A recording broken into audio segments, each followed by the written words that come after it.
impromptu Friday night stream.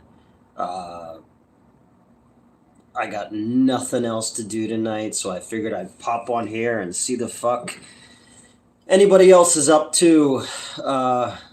Hang out, talk if we can. Oh, it's my thing saying that that I'm live. Let's see if there's any live chat. There we go. It's just me tonight. I think Mets is going to be back around on Wednesday, and we'll stream again. Hey, what's going on, man? How's it hanging? You, same. I was going to pop into the Discord, but figured I'd jump on here. What's going on? Here's Negan. I'm drinking from my Wichita glass that Sparkles Carzilla gave me. Just water tonight. Hey, what's up? We haven't streamed in a while. Been getting done with all the holiday nonsense, and yeah, just so we hope to just waiting for that Oppenheimer review. I did one, didn't I? Didn't I do an Oppenheimer review? Don't remember now. I know I saw it twice. I saw it in the 70 millimeter, and then I saw it digitally as well. Once with my buddy Brian, I think once with Lana and Dave, if I'm not mistaken. I know I saw it twice. Yeah, it's the last month has been kind of crazy with work, given the holiday, and all kinds of other nonsense going on. So we haven't had a chance to stream. Mets came by the other night, and we shot a review for Indiana Jones and the Temple of Doom, just so I can stay ahead of the schedule, because I realized that during the holidays I wasn't really getting much done. I've been working on an online miniseries. Voice work takes a lot longer than I imagined. Yes, it does. I know a lot of voice actors, and they'll do things, and then years and years later it'll come out and they'll be like, oh shit, I remember doing that. The dude who was Professor Oak on Pokemon is a friend of mine, Stuart Zagnett, and he said the same thing. They do things and then they come out years later. It's not fun. Another friend of mine is working on a video game right now for Trauma, a Poultrygeist game. He shot a documentary with me back in September, and he's finally at a place where he can start putting that together, which I think is going to be really exciting. I saw the cat and I clicked. I just needed to use a thumbnail to get people interested. But he was showing me the Boogie documentary. And he's like, yeah, we want to do something a little bit more akin to this. So once he's all done his other stuff, he does a lot of animation and all, so that should be cool. I've been working on this for a year already, and I have 3. Okay. I mean, hey, I've been working on the fucking comic book for... How are you doing, Bosk? I've been working on the comic book now for 2 years, and we only have 4 issues done, you know, and I have no idea when that's going to start back up again. Yeah, I don't know. I was gonna run next door. Hey, Newt. Pretty shit news. I'll bring the stream down. Oh, I'm sorry to hear that, Damien. It's all right, man. If you want to hit me up offline, let me know what's going on. You know, to chat or whatever. Been a lot of shit news around here of late. Hey, Newt, what's happening, my friend? Not much. You did a review 5 months ago. I must have forgot, my bad. Okay, yeah, I don't remember, you know, looking at What the Fuck Wednesday stuff too. I'm just like, wait, did I talk about that movie already? And is it too late after 2 years? Is it too early after 2 years to revisit something? So yes, I did too. And as I tried to explain in the video, I approached it wrong the first time. And I think it was also a little bit of like being overhyped going into it as well. And, you know, and I don't know. I went and saw it a second time by myself, and it just hit me completely different the second time, and I'm glad that I gave it a second try. Um, Thank you. I hope everybody's Fridays. I hope everybody's week has gone well. It was kind of a weird week because we had New Year's on Monday, so kids weren't back to school yet, and everybody was kind of getting back to work and all that kind of stuff. So when I was at work on Tuesday and Wednesday, I was like, wait, what day is it? Like I didn't even know where we were. I literally watched Barbie, and it wasn't horrible. No, I liked Barbie, and Shin Godzilla's better -1. I prefer Shin Godzilla, but I also need to revisit it. I haven't seen it since the night that I screened it for James Rolfe and Mike Matei and those people. So I'll need to revisit that one again. I just remember leaving that first viewing enjoying it a lot more, but New Year's a week is already weird. Yeah, I don't know. It's been a weird 2024 already, but we're trying to get things done and situated and get back to streaming and I'm sorry. Oh, okay. My that's really not fair or right. Oh, you're right. My ex is a therapist. Just talking to her. Life is so much bigger than Screenwave. You're damn right, Christy.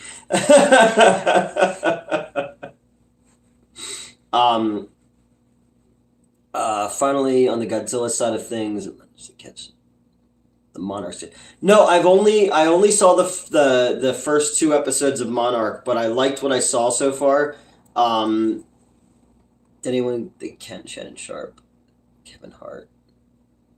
No, I've heard about it though. Was it like Cat Williams wasn't being brought on like Joe Rogan or something like that? I've always liked Cat Williams, but I saw a bunch of people posting about it, but I didn't really go down that rabbit hole, recently. So I don't know. I haven't seen the new Dave Chappelle comedy special either, and the new Ricky Gervais one or anything like that. I use Metz's Netflix, and probably not the best, light to give off is watching comedy specials for people who are considered anti-trans on my trans friends' Netflix. There's certain lines you don't cross, And I'm trying to write, and I just have total fucking creative block right now. I have my laptop open over there with the script writing program up, and I just realized that I don't really feel like writing right now, and I don't really have any ideas that I'm super crazy about. And then I put up the video today about the night swim thing just because it's just more shit that reminds me of like time I wasted worrying about projects that are never going to happen, and yeah,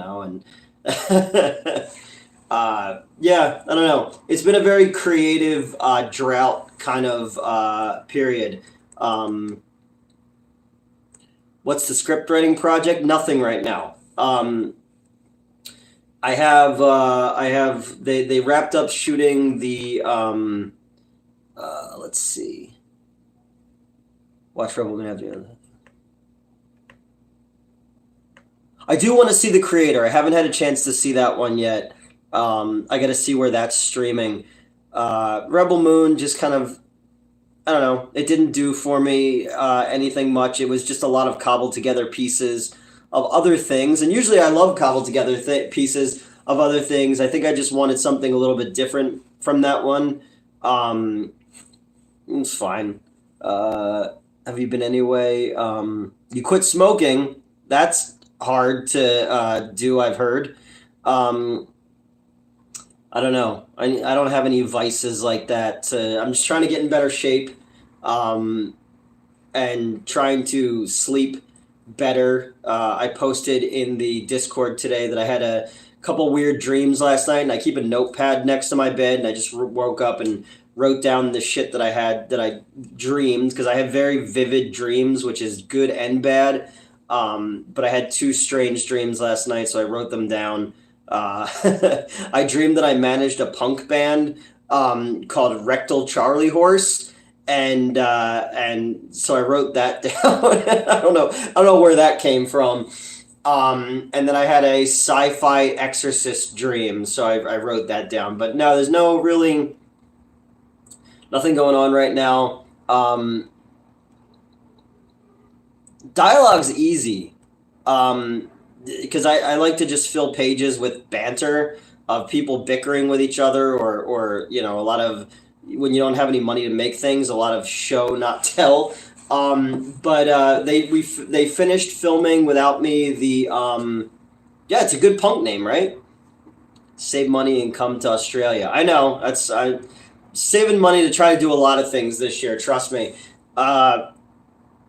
They finished filming the Amityville versus the Galactic Samurai Schoolgirls without me. That was Fallon went out and did that. That's Lloyd Kaufman and Will Keenan are in that.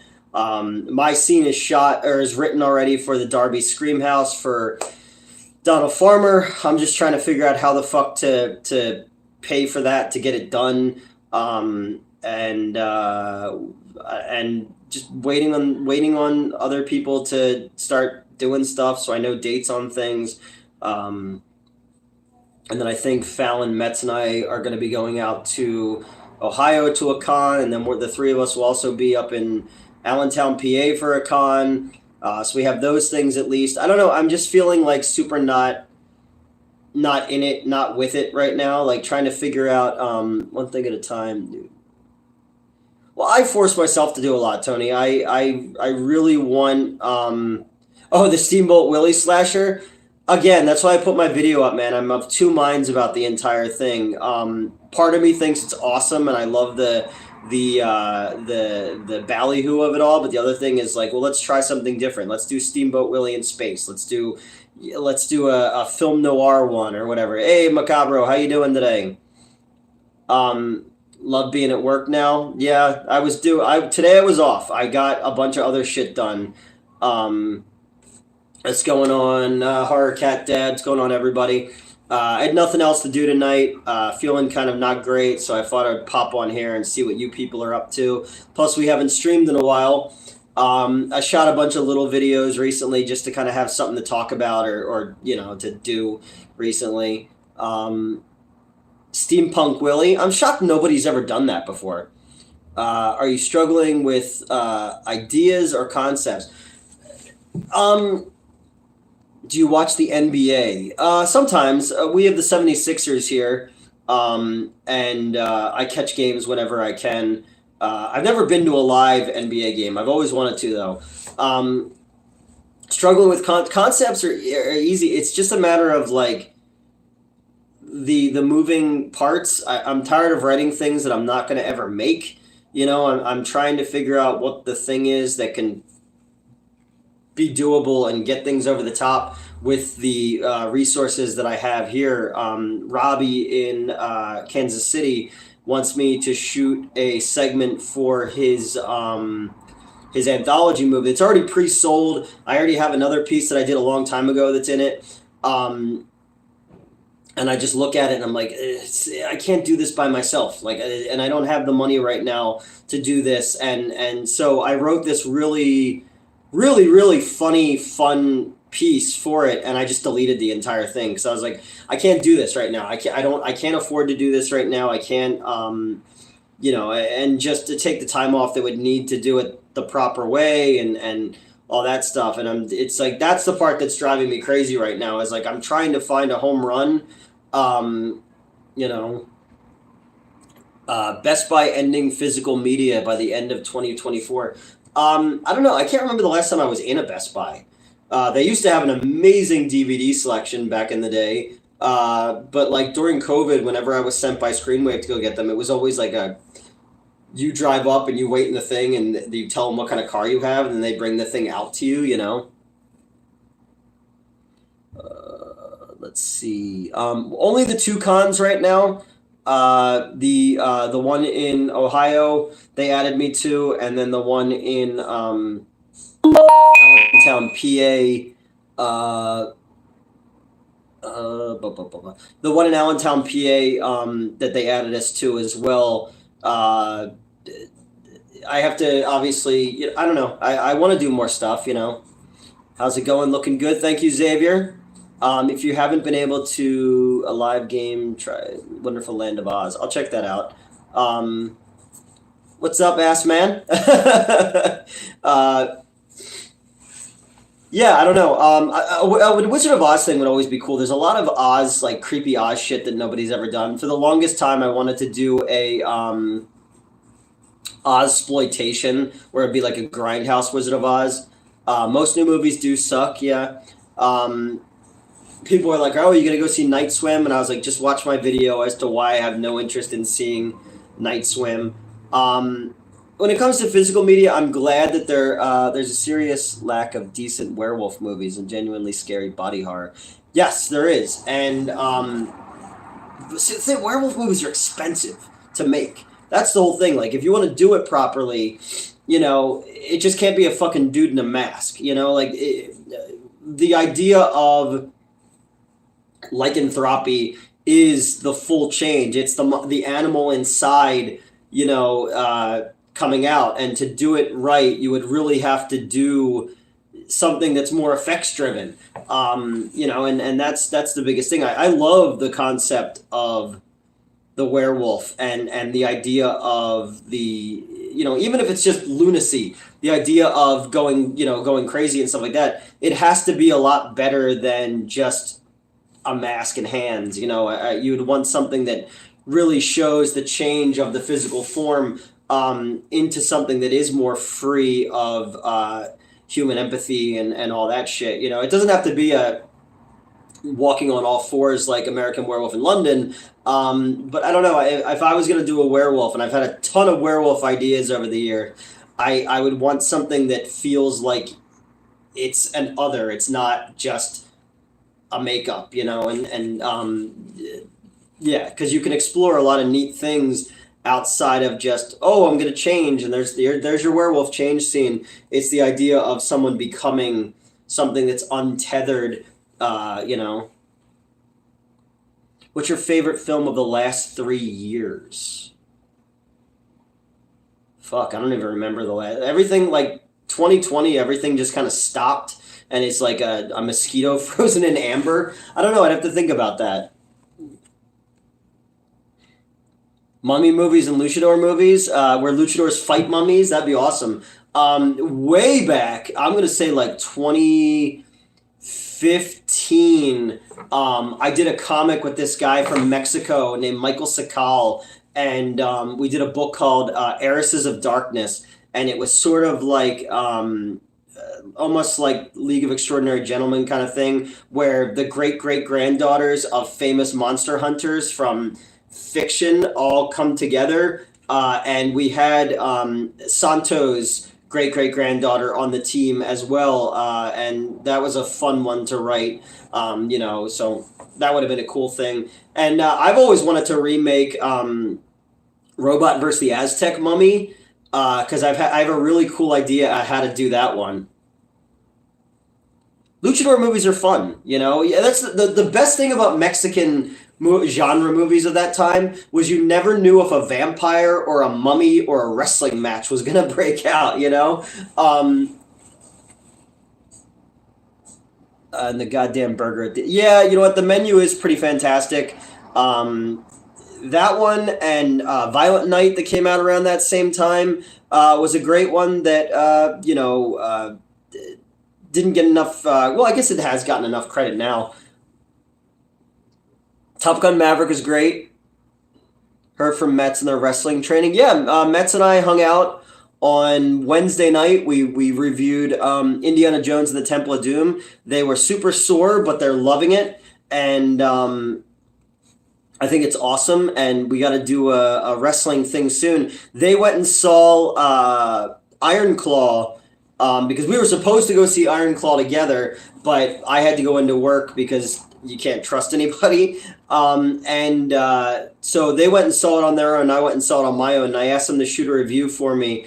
so that we can get their take on it as well. Because I don't know shit about wrestling. When you guys talk about wrestling in the live streams or whatever, I just kind of leave my body and like astral project somewhere else because it's just not something that particularly interests me. But I'm happy that it's giving them a sense of purpose and that they're bonding with other people over it. I think that's the coolest fucking thing because Mets and I are both come from that same place of we didn't realize, like, we didn't really know if we even still wanted to be part of this mortal coil anymore. And it's nice to know that they're starting to have something to bring them, oh, my dryer's done.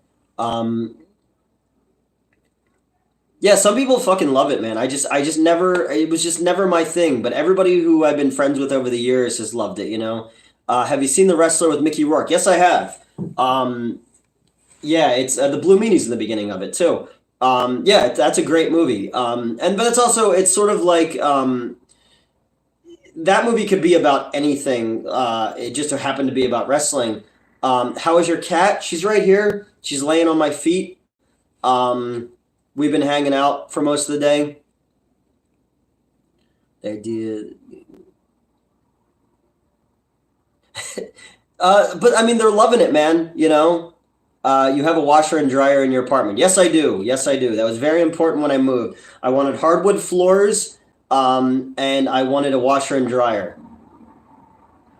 That's getting a day off. That's so many days in a row. Today, no, I was at work yesterday, early. I went in to pay bills and just like finalize their schedule and stuff like that.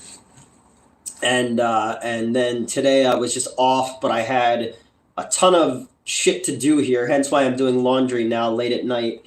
And then I wound up talking to a friend of mine has been going through some stuff. Hey, what's going on, Joe? I saw you were on streaming and I didn't check that. I didn't see what that said.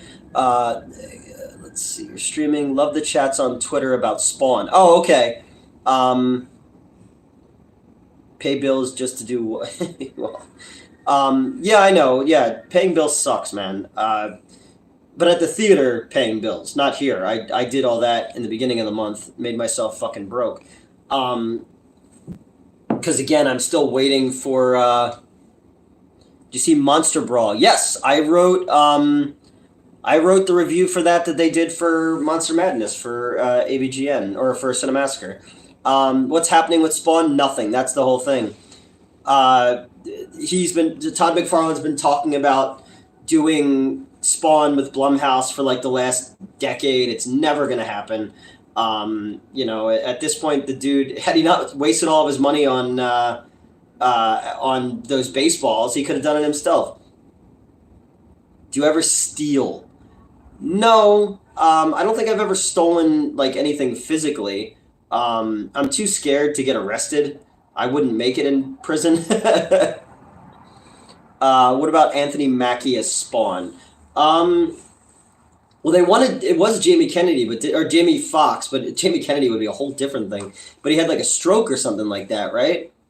Honestly, like, I don't think Anthony Mackie would want to do it. I mean, he's already Captain America now, I wouldn't need, like, the whole thing about Spawn is, do young people even know? No, that's the whole thing. Young people don't know who Spawn is, really. Like, it is such a product of the 1990s. You had the movie, you had the cartoon, which is amazing. I don't know I'm so out of the loop when it comes to comics. I don't even know how it sells anymore and where continuity even is. Todd McFarlane, you're just not my favorite person. Well, he used to own the Edmonton Oilers, and he designed their fucking awesome third jersey, which I have in the other room. I don't know. Spawn was huge when I was growing up, and I perfectly see how you could do it as a super low budget giallo inspired horror movie. The Sam and Twitch idea is what I thought would be great, but he wants to do it with a budget where it's on par with a Marvel movie or a DC movie or something like that. It's just not that. It's totally not how I would have done it. I don't know. Black Widow, Blue Beetle. Um, I mean, Black Widow has been around since the '60s. Blue Beetle was a Charleston book before, going back to the silver or the golden age. Actually, everybody always I never get it. Yeah, I mean, he clearly was born out of McFarlane drawing Spider-Man at the time, the look and everything. But and his powers don't make any sense. Well, originally the original versions, I haven't read it in years. Got to shoot now. Have a good one, man. And keeping up with the reviews. Thank you. Somebody has to. Actually, the Godzilla one caught the analytics just right. What kind of car do you drive? I have a 2021 Jeep Compass. It's a smaller SUV because I'm always transporting shit for the theater or for shoots and stuff like that. Yeah, the Ass Man, the show was great.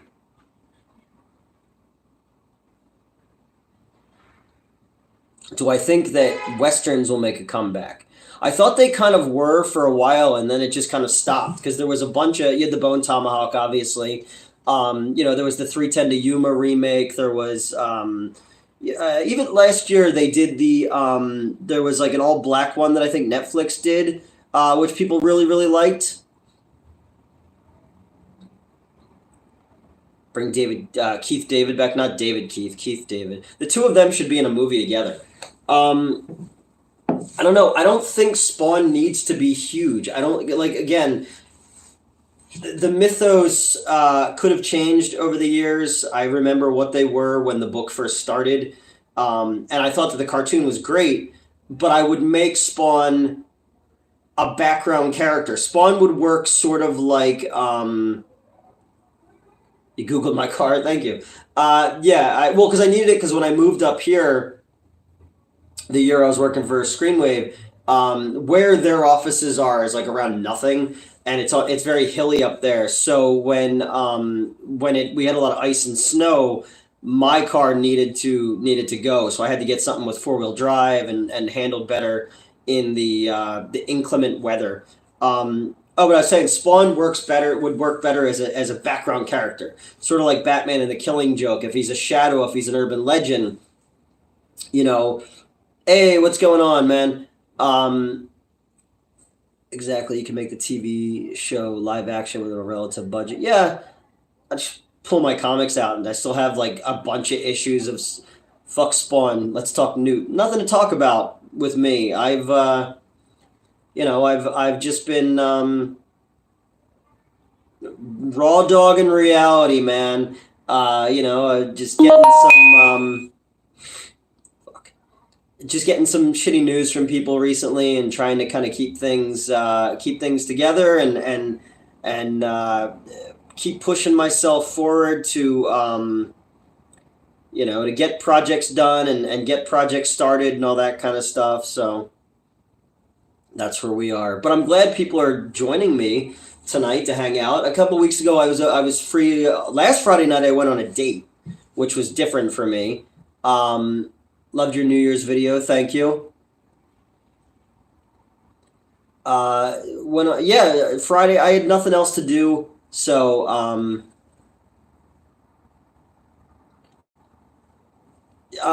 yeah, I hope. I mean, I already know that how the date go. I'll explain. It went well though. The we have was she a classy girl? She's a doctor actually. So she was a friend from elementary school. We were very very tight in elementary school, and we kind of lost touch. She went to go teach at Harvard and MIT and shit like that, and she lives local, and we got together last week and went out and talked and had a few drinks, and she has too much for his. No, I wish. But she's gonna come see. She's gonna come see Phantom of the Paradise with myself and another friend of mine later this month. So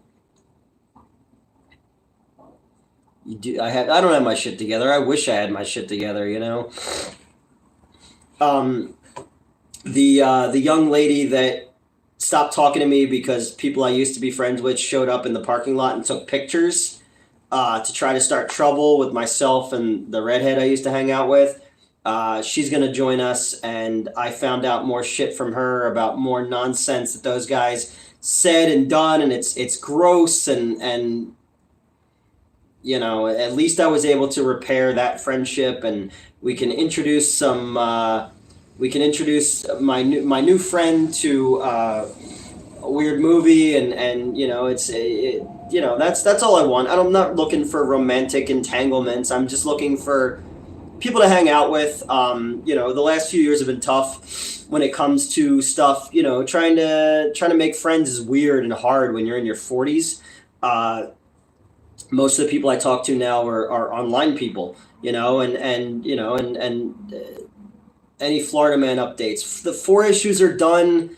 And the 5th issue was started, and then the artist had a kid, and I'm assuming by spring we'll start working on stuff again. You know, I hear about new friends. Most people suck. Yeah, I mean, so you know, it's cool to hang out with people and rekindle old friendships and stuff like that. And pre-op? No, they're not pre-op. They're yeah, man.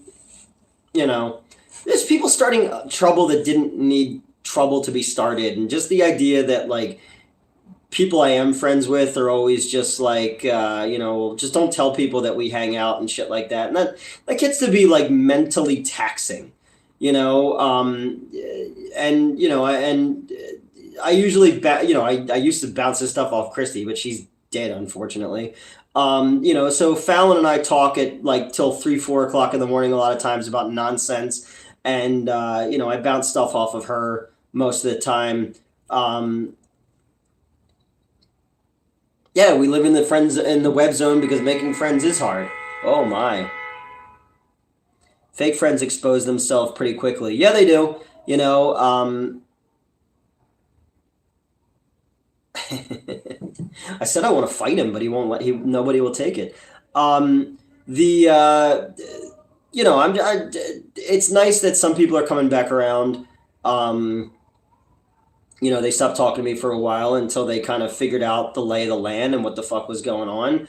And you know, there's far less people around now who are just hanging out because they want me to introduce them to James Rolfe, you know, or they think that Justin Silverman's going to help them with something or whatever. How's Elvira? Elvira's right here. She's laying on the floor next to me. Yeah, that's it. She's fine. Right? You good? Can you look at me when I talk to you? She's being a dick because I wouldn't give her more treats earlier. You don't need people to come back around. No, I know I don't, you know. But just like learning shit from people recently, you know, like I said in my video, you know, mocking someone's death and people lying and saying they slept with people and all that kind of stuff. The videos have been cringe. How do you be cringe when you're Chat GPT and everything, you know?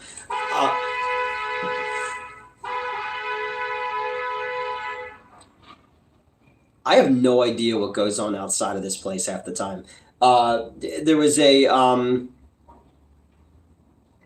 don't believe people, they start more drama like that. No, I don't. No, like these people are people who have moved away from those people because of that stuff, you know? Philly man, exactly.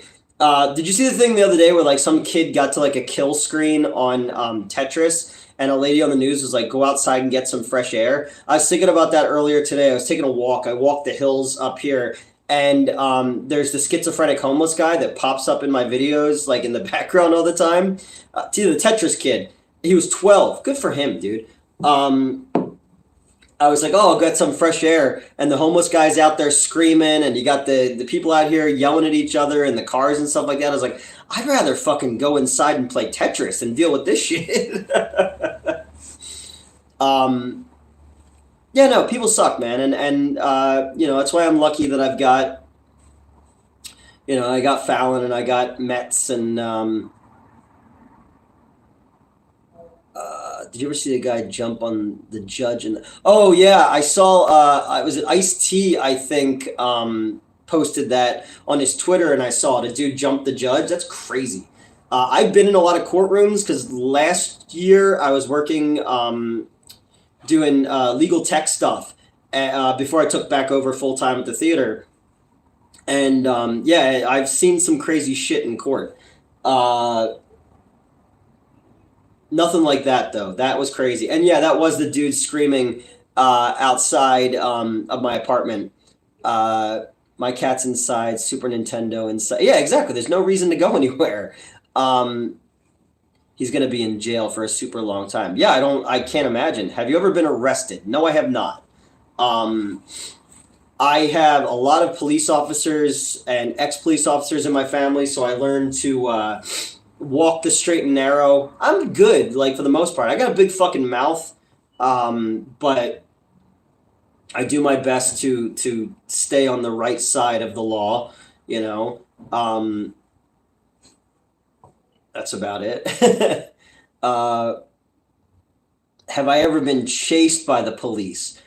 No, I don't think I have. You know, Ice T's Twitter's great. I no, I've never. I've gotten pulled over before for like you know a tail light or like you know speeding or something like that or you know, but I've never had any like serious problems. Um, I'm lame. I'm boring, dude. Like I do my best to kind of stay out of trouble when it comes to like real matters, like online shit, whatever. I mean, now I, you know, I could never be the president of Harvard. Now I know that.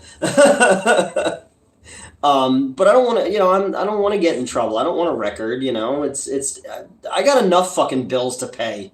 Uh, it ain't a joyous experience. No, I can't imagine it would be. Like I've been in the company of a lot of people when they've been arrested. You know, we had a dude who like, you know, made terroristic threats against the theater one time, and like the fucking SWAT team showed up, and they had me hold the door until they got there at the theater. That was crazy. It was yeah, that was bizarre.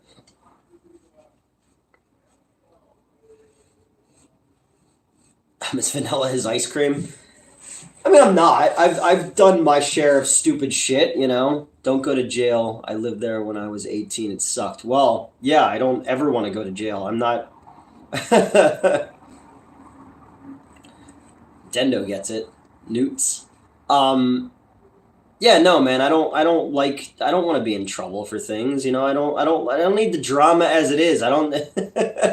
I got enough bullshit to worry about. I got fucking Reddit people talking shit and starting trouble, and it's like I don't need police problems as well. Although some of those people, uh, over the last year, I've been collecting a lot of stuff, and the mods don't want the mods keep going like, I know who cares about Reddit, but it's just funny. The mods are like, we're just here for the memes because you know. Well, I'm not a Donald Trump guy, but because of him, the libel laws have changed a lot when it comes to social media, and I've been able to get the information of a lot of these people, and they have said and done some things which have hurt me financially and all that stuff. So there's a pretty good chance, maybe, who knows, that you know, some people might be served some papers coming this spring or summer. I don't know. You know, it's kind of hard to things that go online stay online, and I have a whole, like I said in my video, I have a whole folder of shit that you know people have said about me. Why aren't you a Donald Trump guy? It goes back to before politics. It goes back to something that happened to my cousin when she was in the Miss New Jersey pageant when she was 16 years old, and he was very inappropriate. And I've told this story before. So, and then also just like the idea of you know, we love Trump and Putin. Okay, I'm not. Yeah, I don't. I have too many Ukrainians in my in my family and all that kind of stuff. So I can't back you on that one, man. I still love the Aussies though. But yeah, like Donald Trump fucked New Jersey. So yeah. Hey, what's going on, Anthony? I feel out of the loop. I'm not on. I'm not on Twitter. Nothing much. Just hanging out here on a Friday night. I had nothing else to do tonight. It was 8 o'clock. It's been the Vince Bestie's big Vince McMahon. Oh, I don't really know much about. Hey, what's going on? Babette, how you been? Don't have to love the Aussies, just me. That's fine. I mean, I like Australian people. I love Australia. You know, it was really big when I was a kid in the 80s. We had like Yahoo Serious and shit like that. I say Studio 666. It was scary. I saw it when it was in theater. We liked it. I always liked like even the really cheesy rock horror movies. Men at Work, Paul Hogan. Yeah. What's up, Newt? Got another job interview on Monday for a Dollar Tree. That's cool, man. Congrats. Did you ever ride on Jeffrey Epstein's plane?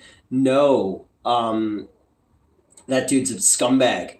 And I was saying to somebody, I think I posted on Twitter, I was like, I don't fucking care if you're left, if you're right, if you're center, whatever. Anybody who fucks with kids deserves the full brunt of the law. As somebody who was sexually abused as a child, I don't play that fucking game. You know, I didn't vote for Bill Clinton. I wasn't old enough. I'm not a Hillary Clinton fan. I am very left-leaning. But if it turns out that any of those people had something to do with that, then they deserve to be punished. Just like anybody on the right deserved to be punished, or any centrist deserved to be fucking punished. You know, I fuck with kids, and you know, there's no coming back for that. So I don't play this like bullshit of, you know, people are like, this person did it or this person did it. Everybody's playing sides, and in the middle are these fucking kids that are never going to get justice, you know, and that's fucked up.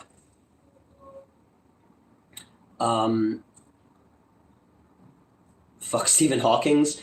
I saw a tweet earlier. It was like, if you got molested by Stephen Hawking's, that's on you.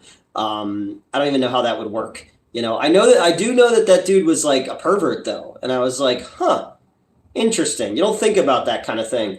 But no, the whole thing is like, nothing's ever going to happen to these fucking people. You know, they got away with it for decades, abusing children. Just like the dude who abused me, you know, and he got away with it. And so many other people who I know over the years who were abused as well. And nothing is ever going to happen to these people. You know, the system is set up to protect certain types of people. And you know, so in a perfect world, all these fucking guys would get, or gals, whoever, you know, would get their comeuppance, but they're not going to because they're rich and white. And that's just fucking how it works, you know, and it sucks. It really, really sucks. You know, and coming clean with that whole thing and talking to people about being sexually abused was not, you know, was something I was so embarrassed of and scared of for so long. And then it just got to the point where it's like, you know, well, you can't keep this stuff in forever. You know, I have the mental version of my, you know, I feel the way I do about myself because of that, you know, and that really fucked me up as a kid, you know.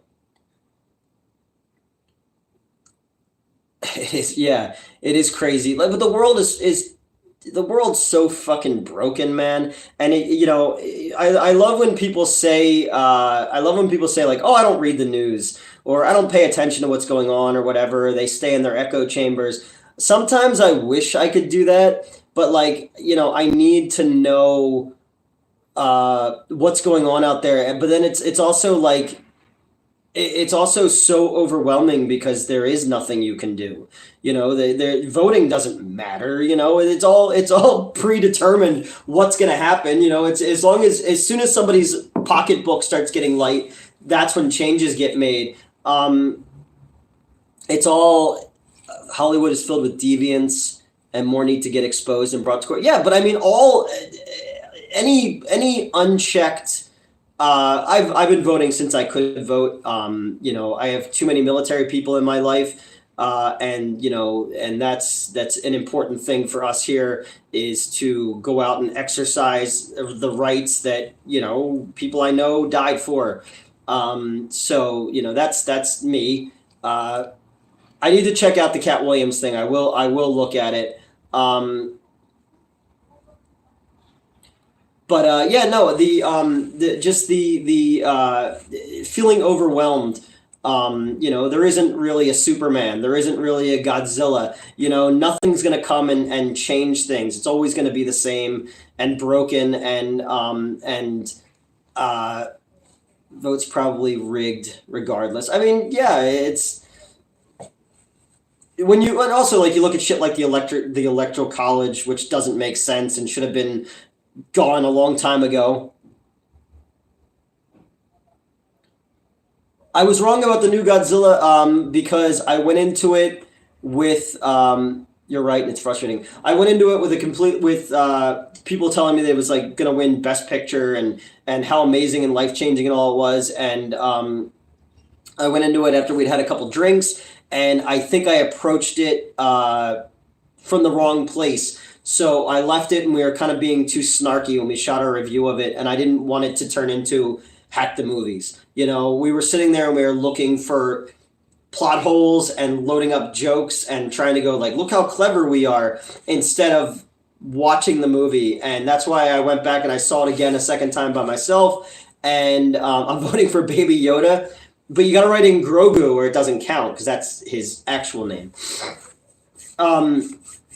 Yeah, so I went back and I saw it a second time, and I appreciated it far more the second time. How much are hookers in the States? I don't know. I don't think I've ever met anybody. I mean, I know prostitutes. I guess I just never asked for their menu. There's a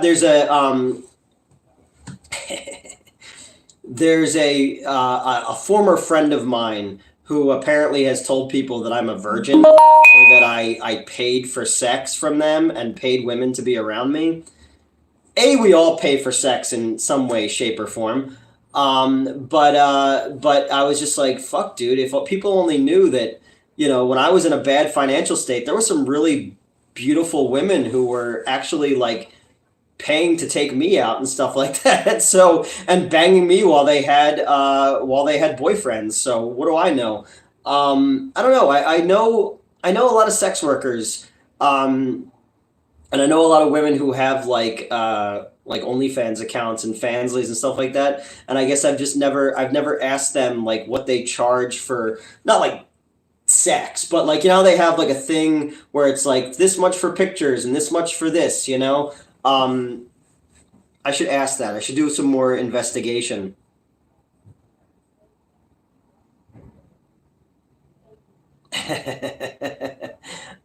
I could tell you a funny story, but I'm not going to.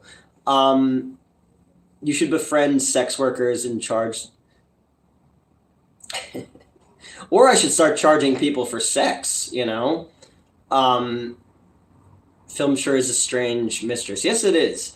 I was going to just start doing, because we have surprise live stream. Yeah, I was bored. I didn't have anything else to do. I was going to start using the OnlyFans to tell the OnlyFans we have to start telling embarrassing sex stories about myself. I don't think anybody's done that yet, and I was like, that'd be kind of funny to do. At least you can get some. Not in a while, It's been a while. I've had no self-esteem for the last 2 years, so the fact that I've gone on more dates in the last 2 years than I ever did before. But I had on and off girlfriends or people I was sleeping with who had boyfriends at the time and stuff like that. So I never really needed to worry about it. But I've been on a few dates. What other hobbies do I have? I don't know who would. Well, I mean, I was gonna do reviews with Mets and stuff too, but I haven't really had a time to of late. But I just thought it'd be funny to tell some of those embarrassing stories, because I have some really fucking funny, embarrassing stories, and a lot of those ex-girlfriends I'm still friends with and would totally come on and corroborate my stories as well. you know, one of them told me the other day, she's like, yeah, they were using my picture on that Reddit group. Um, and she was just like, oh man, if people only knew. And I was like, I know, right? What do I do outside of film stuff? Nothing really. Uh, I work, I watch movies, I hang out with my cat. It's kind of it, you know. I don't drink anymore. I play hockey occasionally. I've been skating more, trying to get in shape because I might be going to LA for a thing for a network in the spring if things work out properly. So I'm trying to kind of get rid of the double chin and all that kind of stuff. Met up with a girl. Interesting, Tony L. Australia sounds like fun. Um, Obviously, I've never been, but I plan to one day. Yeah, I don't know. I want to do more stuff. I realized like going to hang out last Friday and then going to the Phantom of the Paradise thing coming up. I went and hung out with an ex of mine um, 2 times over the last 2 months. Who and who we have to keep our friendship secret, obviously. I'm married, by the way. That's all right. You can, it's nice. I had the guy who wouldn't let me. I think I told the story and then I had to take it down. When I was helping the guy who was building that studio, the bathrooms weren't done yet because they pulled up all the plumbing, and I had asked the person who lived across the street if I could use their bathroom, and they said no. And I'd take a dump in a bucket in the woods. Just sharing some old stories. Hey, I got tons too. How you doing, Elvira? What you doing? Yeah, you got. Well, come here. Run over here and then run away. Um, Secret friend. Just one. No, not really. I mean, it's an ex girlfriend of mine, but she's related to somebody who doesn't talk to me anymore. So, but just going out and going to bars and going to. I did karaoke for the first time ever, which was a lot of fun. We shall do a lot. Yeah, we could do that one night. My cat just reacted to her meow. Do you hear that? What do you think? Exactly. Oh my. You seem to have a lot of those. People who don't talk to me anymore, or ex-girlfriends, or cats. I only have one cat. Sorry, just trying to catch up with everything that I missed. Make sure I didn't ignore anybody. Recently visited a theater that had a music playing in the bathroom. Like noise canceling toilets. Just says hi to Elvira in cat. Jess says hi, Elvira. She doesn't care. She doesn't care about anything. She's a jerk. Except waking me up in the middle of the night to cuddle, and then when I cuddle with her, and she's like, "Never mind, that's enough." Knew a bus driver, drank a pitcher. Oh shit.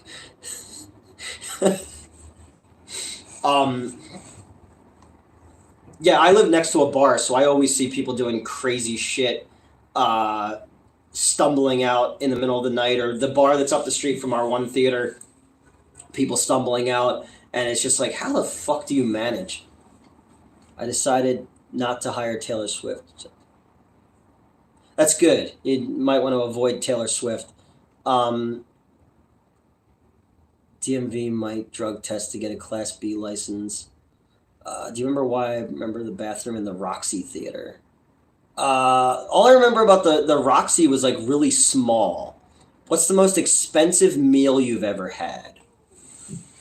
I had like a $75 steak one time. What's up, Newt? I have a tuxedo cat also. His name's Hobo the Bandit. That sounds way cooler than Elvira. John Carradine is Dracula. anything kill. Yeah, that'd be a cool Dracula. Need more. Well, I guess you got Eggers Nosferatu coming up this year. You've got Vampire, hopefully shooting if everything comes together in Alabama sooner. It was supposed to start in December, but things didn't happen. Tuxedo Cats are the best. She's the best. I talk a lot of shit. She talks shit back. I was telling Metz the other night the line that Malaram has in Temple of Doom, where he's like, "You are in no position to I do that to Elvira all the time. Hobo. Hobo's a cool name. Mine was essentially homeless. I rescued her and her brother out of a dumpster. He passed away, but I still have her, and we've been in a abusive relationship since 2016. Duncan Regehr is Dracula in Monster Squad. I have the poster right there. I have a Blackula poster right here. Elvira is a dope name. She's and a dump cat. She's the Histress of the Dark. Her brother was Tor, named after Tor Johnson. Wasn't that Nosferatu? Max Schreck is the actor who played Nosferatu in the original one. Have you ever seen On the Waterfront? Yes, with Brando. Yeah, because the new one is like it's like Bill Skarsgård is Nosferatu, and the dude who was also in Mad Max Fury Road is playing Lex Luthor coming up. He's in it, but he was in Renfield last year. And who else is in it? Willem Dafoe is in it, who also was in Shadow the Vampire, which is about the making of Nosferatu. Have you done that at all, actually? I don't know what you were referring to. Have I done what at all? The conversations move so quickly because I'm trying to keep up with everybody. Not that everybody, there's 32 people in here, but still. Let me see if I missed something. Your cat's name was Felix. Felix the cat. What movie are you looking forward to most in 2024? Ghostbusters. I think I'm most excited about Ghostbusters coming up. Of things that I'm not doing. I'm trying to do more shit. Newt can't wait for the Rachel Ziegler one. Christopher Walken was Max Schreck. Yeah, in Batman Returns. And he had teeth as his cufflinks.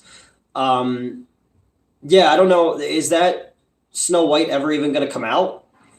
Because it originally didn't have little people in it, and then they went back and they changed it to have little people in it, and then that chick went on and said some dumb shit, and then that's why I did the video the other day. The director of the new Star Wars movie, she didn't actually say that about Star Wars, but in general, the optics are no good there. Every time I say optics, I think about Ryan from Screenwave telling me about the optics of things when they, tried to get me to shut up and stop doing YouTube stuff. Yeah, I don't know. I don't know if that's ever going to even come out.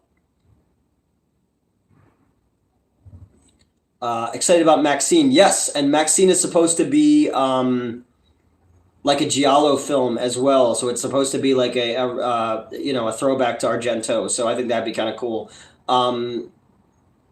Favorite comfort movies, TV show, Raising Hope. Never seen Raising Hope. I loved My Name is Earl, though. I never saw Everybody Hates Chris, but I know of it. Favorite Batman movie? Favorite live-action Batman is obviously Affleck. People think I'm crazy. And my favorite Batman movie in general is Mask of the Phantasm. I have the poster framed in my kitchen for that one. The Ray one, I don't know, you could do interesting stuff, but I honestly think we need to give Star Wars a break for a while. And I would have loved to have seen Bryce Dallas Howard given a chance to direct one. I loved her episodes of Boba Fett. I thought she did a great job directing those, Comfort Murder, She Wrote. I like Murder, She Wrote a lot. I like what's it called? What is the YouTuber who does the Murder She Wrote ones? Pushing Up Roses. She does these really great reviews of Murder She Wrote episodes. I like her content a lot. Furiosa is coming out. Yeah, I saw the poster for that the other day. I like that George Miller's like in his 80s and still doing stuff. Saul Rubinek in Death Wish 5. um, Doors song. I'll say the West is the best. Yeah, I mean it's hard to the 60s Batman's great for what it is, and like I said in my Godzilla video, you don't get to Frank Miller if I don't see Adam West. Boba Fett's were awesome, but a little let down. Hey, film folks, what's going on? Free movies, how you doing today? Yeah, I like her content. I've seen a lot of her stuff. And whenever there's whenever there's a Murder She Wrote one, I'll check that out. And every so often she'll do it. Oh, you know why I've discovered her stuff? She did a Fredo and Ray movie, and Fred asked me if I knew who she was. And I just know people who know her. She used to be on the old Retroware from before Screenway bought it and did their thing. What do I think of the MCU? The only thing coming out this year is Deadpool, right? Keaton's the best for me. Yeah, it's just a shame that they wasted it with Flash. The Zach Morris's trash videos, the ones that Crackle did, or one of those. I think I've seen those. Critical Drinker. I've seen the stuff of his. Thoughts on the Creator. Haven't seen it yet. People have asked me about that one. The Critical Drinker stuff I've seen was only back when I used to work at Screenwave. They used to watch his stuff constantly on the big screen down outside of the studio. It was better, but it should have been way better. I'd love to see all the shit from that and Aquaman that was taken out and changed. I'd love to know what the original plan for all that stuff was. And the CGI in a lot of parts was just awful for how much money it cost. And even another reason to appreciate the recent Godzilla movie with what they were able to do with so little. I liked Val Kilmer as Batman. That I'm not a fan of that movie. Obviously, I've done my thing. Eartha Kitt is awesome, and I found out recently that they added Batgirl because they couldn't have Batman have a relationship with a black woman, which is lame. Because I don't think Adam West would have given a shit. I think he was a master bushman at that point. Because my favorite Catwoman ever is obviously Julie Newmar. They don't make women like that anymore. But you had Eartha Kitt, you had Lee Merriweather, obviously Michelle Pfeiffer when it comes to big live action ones. Not huge on what was her name, who was in Dark Knight Rises. I blocked so much of that movie out. Wasn't there a scene in a football field or something like that? The Julie Newmar, I was rewatching Ernest Scared Stupid's great. And I've actually never seen The Emperor's New Groove. There's a big blind spot. Hathaway, that's it, Anne Hathaway. There's a big blind spot of Disney movies that I've never seen. The Halle Berry one, she looked good, but that movie's fucking terrible.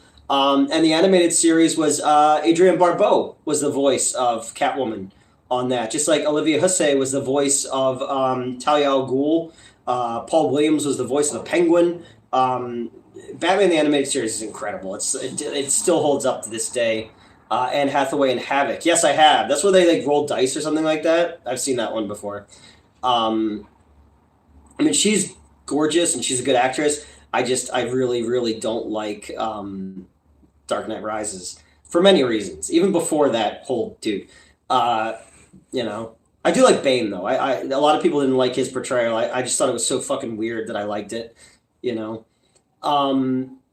Ernest Scared Stupid's awesome though.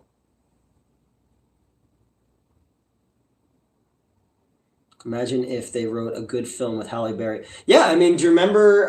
It was originally supposed to be Tim Burton. Love Paul Williams. Back to Paradise. Love him in Apes. Yeah, I mean, I'm a huge.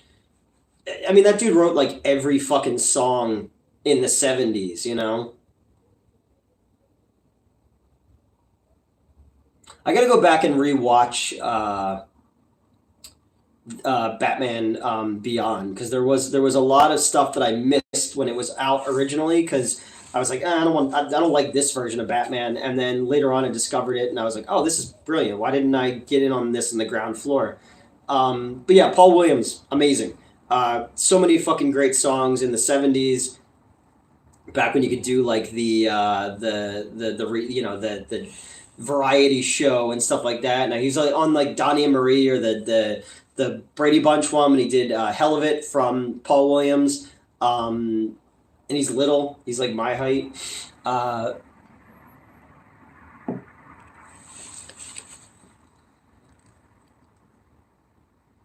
Sorry, I'm just catching up here. That was okay. It was the Brady Bunch then. I knew it was one of those. He was used to be on all those. I heard Elektra is in Deadpool 3. That'd be cool. I mean, I was hoping Affleck would as well, but I doubt he will. But it would be fun to see what they do with the Fox characters in this new, in an era of Deadpool where you can get away with kind of poking fun at it or whatever. So we'll see. And then I know they said Taylor Swift is in it as Dazzler, which I think is a great idea. And Channing Tatum is Gambit, which I think is a cool idea. He was supposed to be in a live action movie that never happened. I hate that they're leaking all the. Did you see like somebody like photoshopped pictures of like other characters? Like the Predator was there with them, him and Wolverine, and like Paddington was there with him and Wolverine. Like who are they gonna bring in? Like Michael Chiklis as the Thing or Jessica Alba as the Invisible Woman or something like that? Like they could do that. I don't know. I'm not a huge Deadpool guy, but I have enjoyed the movies quite a bit. I thought that they've handled those pretty well.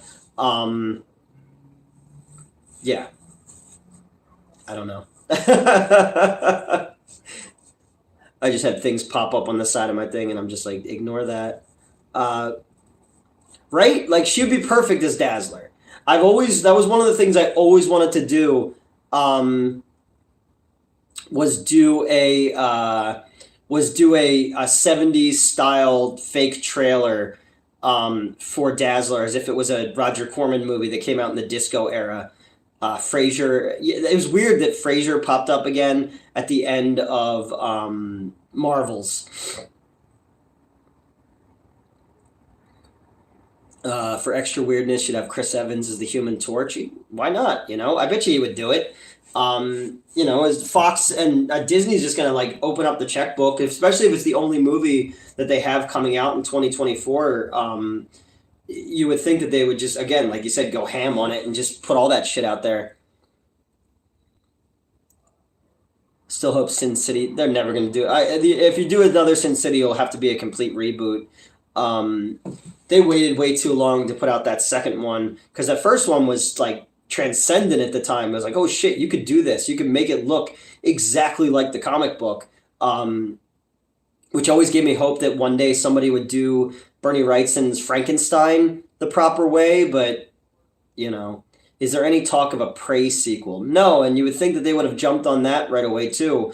Even if they went with the cheesy ideas. I mean, it's not cheesy, but everybody was talking about it's like, oh, do it in feudal Japan and have it be about samurais or something like that. For instance, yeah, first Sin City was great. Second one, it has Ava Green in it. I remember that. And it had Joseph Gordon-Levitt. And wasn't Thanos in it as well? I remember getting carded for it.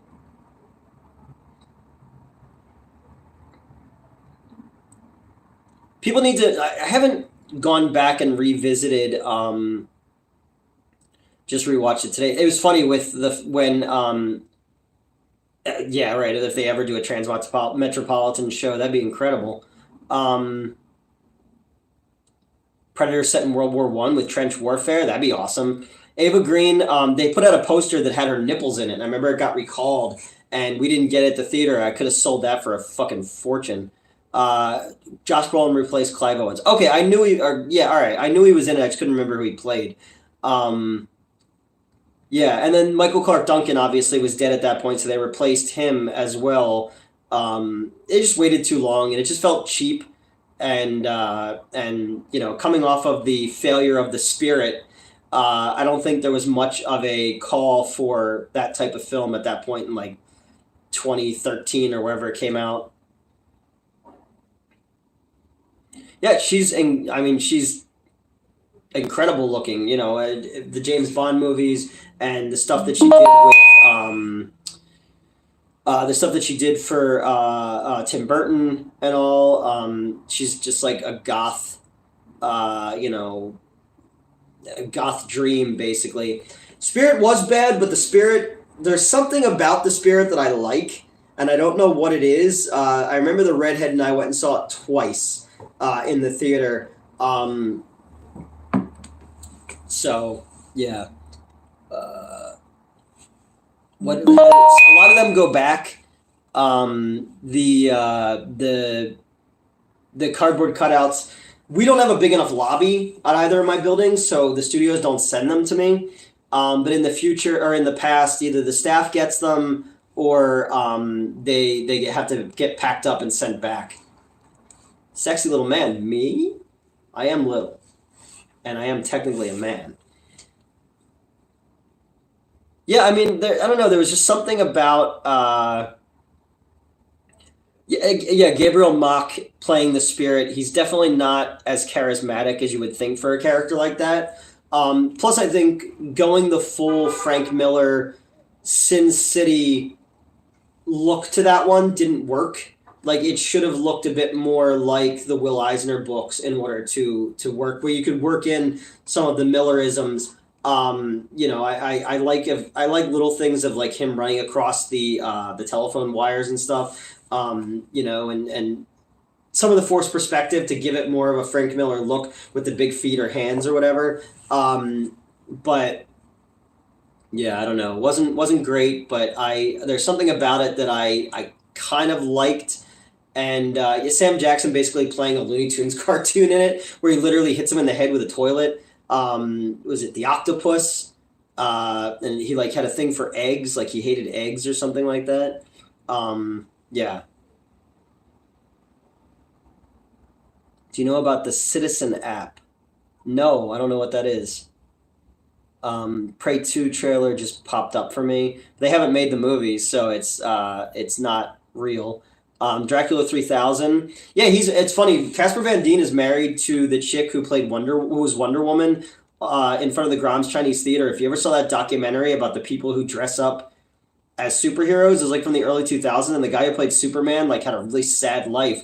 But the woman who dressed as Wonder Woman married Casper Van Dien because she was also in one of like the Sharknado movies and shit like that. I think we follow each other on Instagram or something. But when she married Casper Van Dien, I was like, good for her, man. Good for her.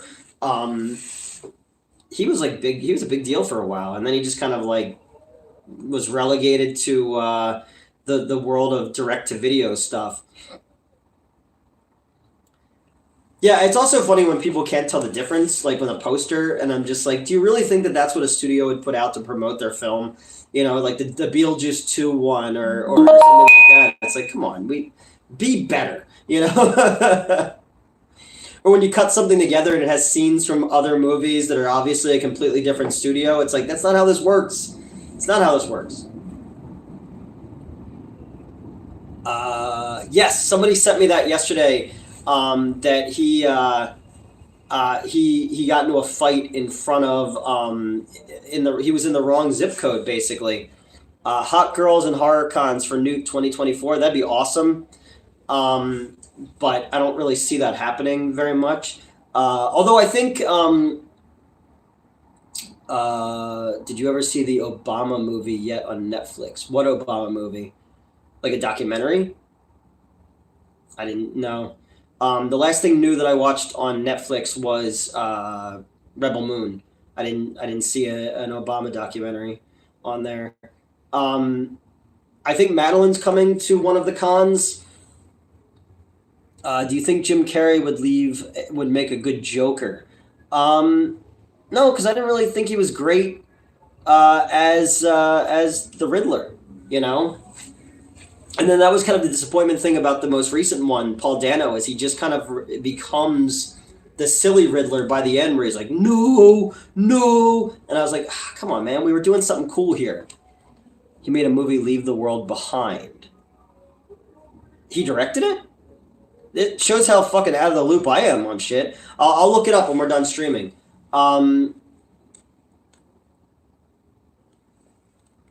That movie wasn't great. That's like sucking by association. I'm going to Steel City Con in April in Pittsburgh. Yeah, my buddy Cam is lives in Pittsburgh, and I'm supposed to be making a movie out there with him. I wrote late fees for him that he wants to produce, but he wants to play a specific former YouTube friend of mine that I wrote a parody of. He wants to play that part, but we were supposed to set up at Steel City Con, and it just didn't pan out. But the Ohio one should be pretty fun. I think Madeline's coming to that one. I know Fallon will be there. I know that Metz will be there. We'll see who else shows up. I think Lisa Neild, who was a Playboy bunny, who was also in Swamp Zombies 2, is going to be there. So we can have a little Swamp Zombies, thing. Do you like Porky's or Revenge of the Nerds? I haven't seen them in a long time. It's they're not very socially and politically correct anymore. But there was an era of 80s teen sex comedies that, I got a good laugh at before I knew better, before I knew how insensitive they were. Jenny McCarthy is still fire. I haven't seen her in anything in quite a while. Isn't she doesn't believe that kids should get vaccinated and stuff? Don't let politics ruin your fun. No, I don't. You can. I don't ever agree with deleting the past to make someone else comfortable. Are there things that are not? Are there things now that you can't do? Yeah, we've moved as a culture into different ways of thinking, but does it not mean that it's not funny? Of course it's funny, and I'm not going to feel bad about laughing at a joke that was written 50 years ago. I know better, and I'm culturally sensitive enough to that even my friends who are gay or trans or black or whatever, they're like, no, that it's still funny, it's just you can't say that shit anymore. And we also know better now, if I want to do blackface, I'll do blackface. I mean, I would never do that, but but I don't believe in punching down, and I'm short, so there's not much down you can do. Well, a joke is a joke because it's context is the key. If you're out there calling someone a name to get an angry reaction out of them or something like that, that's fucked up. Or if you're being hateful or whatever. But if it in the context of a joke, or if a dumb person is saying a dumb thing and then the joke is actually we're laughing at how close-minded that person is, or the context of it, it's a completely different thing,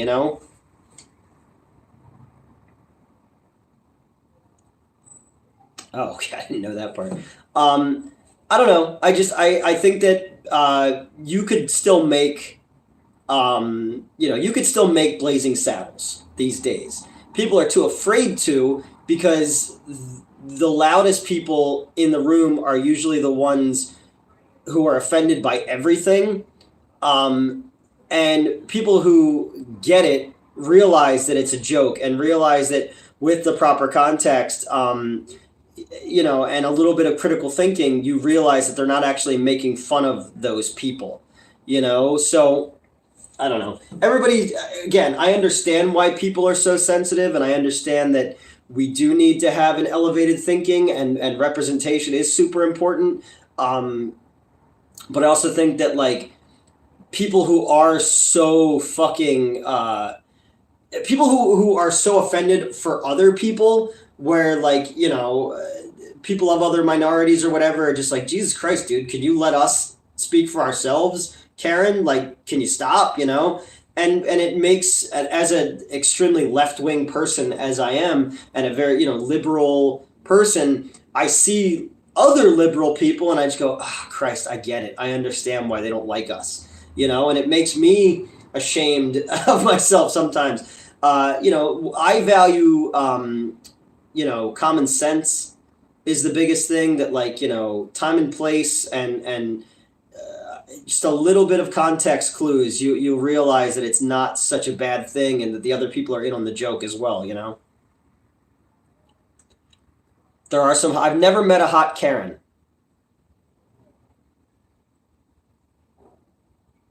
Oh, I remember that episode of Quantum Leap. They also like used to be able to say retard, in things. And like when I did the Twilight Zone review, William Shatner says, "Don't treat me like a retarded child," and I was like, "Oh, you could never do that now." And it's like you would, it's the Office thing. It's like you don't call retarded people retarded. You call your friends retarded when they're acting retarded, and you go like, it's the wrong way to say it, but I get what he's trying to say. Hey, what's up? Don't dare say the R word. Well, I wouldn't say that. Karen Gillan is pretty hot. Yes, she is. She is super hot. I used to have a thing for redheads. I don't anymore. I've gotten over my gingivitis. They were a bane of my existence. No, like, whatever. Have I ever watched Criminal Minds? No, I've never seen Criminal Minds, but I know of it. I used to hang out with this girl who really, really liked that show. I'm gonna talk about it all the time. That's a lie, and you know it. No, I haven't met. Well, I guess no. I guess Madeline is a redhead as well, but but she's super crazy and like super open about how crazy she is. The other one like tried to like act like she was better than that. It's like, no, you're fucking crazy too. They're all crazy. It's because they don't have souls. Most don't, or most just try to steal your soul. Thankfully, I lost mine a long, long time ago. So, the things that she said about me recently don't bother me anymore, but I still hear about them.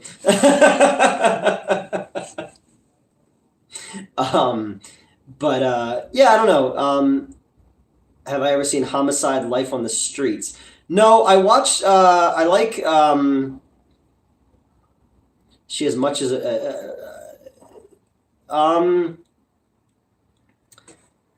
I don't know. I don't know her anymore.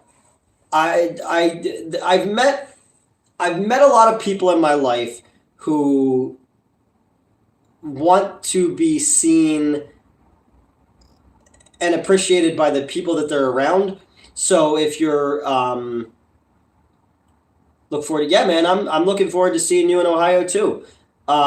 Certain people, like if they're around film people, they adapt into that. If they're around sports people, they adapt into that. If they're around cigar smoke, whatever the people they're around, they try very hard to be like those people. And even when we were doing things like, they don't know a lot of that stuff. I wrote a lot of that stuff, so it's one of those things, where people try to be something because they see that there's a field for that. If they act like they're super into horror movies, or they're like the guys, the dudes who are like me, who are like ugly little nerds, will find them hotter. So that's a lot of women who I've met in my life, and I appreciate people who are just themselves, and they give you whether you like it or not, and sometimes it's a bit more trying and all that. I don't need to be around people who want to be so. They don't need to be like, oh, I'm nerdy girl or I'm horror girl or whatever.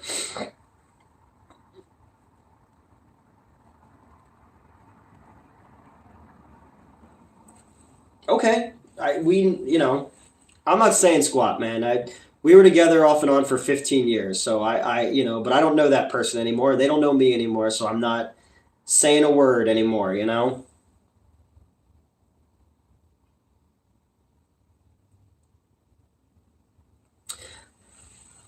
No, and even if I did have ill will, what's it matter anymore? It doesn't matter. I'm blocked by those people, so it doesn't. They can say what they like. Uh, what's the best animated show you enjoyed watching? Um, I don't know. I still pop in old episodes of The Simpsons. In the first few seasons. Uh, Got to save up for a trip to Japan before the earthquake. Yeah, Race was just there. My buddy Race was just there. He almost went to the Shark Exorcist 2 premiere, but they got done all their stuff too late, so he didn't make it over there. The people who put the shark. You enjoy squirters. I've had my share. When I do what I do, sometimes it happens. What are you gonna do? You know. Um, what's your cutoff? My cutoff would probably be like season 8, 9. Before the movie for sure. Um, but the dudes from the Disney series from Aladdin. Um, is it too messy? No, I mean it's as long as you know it's going to happen, or if they, so it's not a surprise. It is what it is.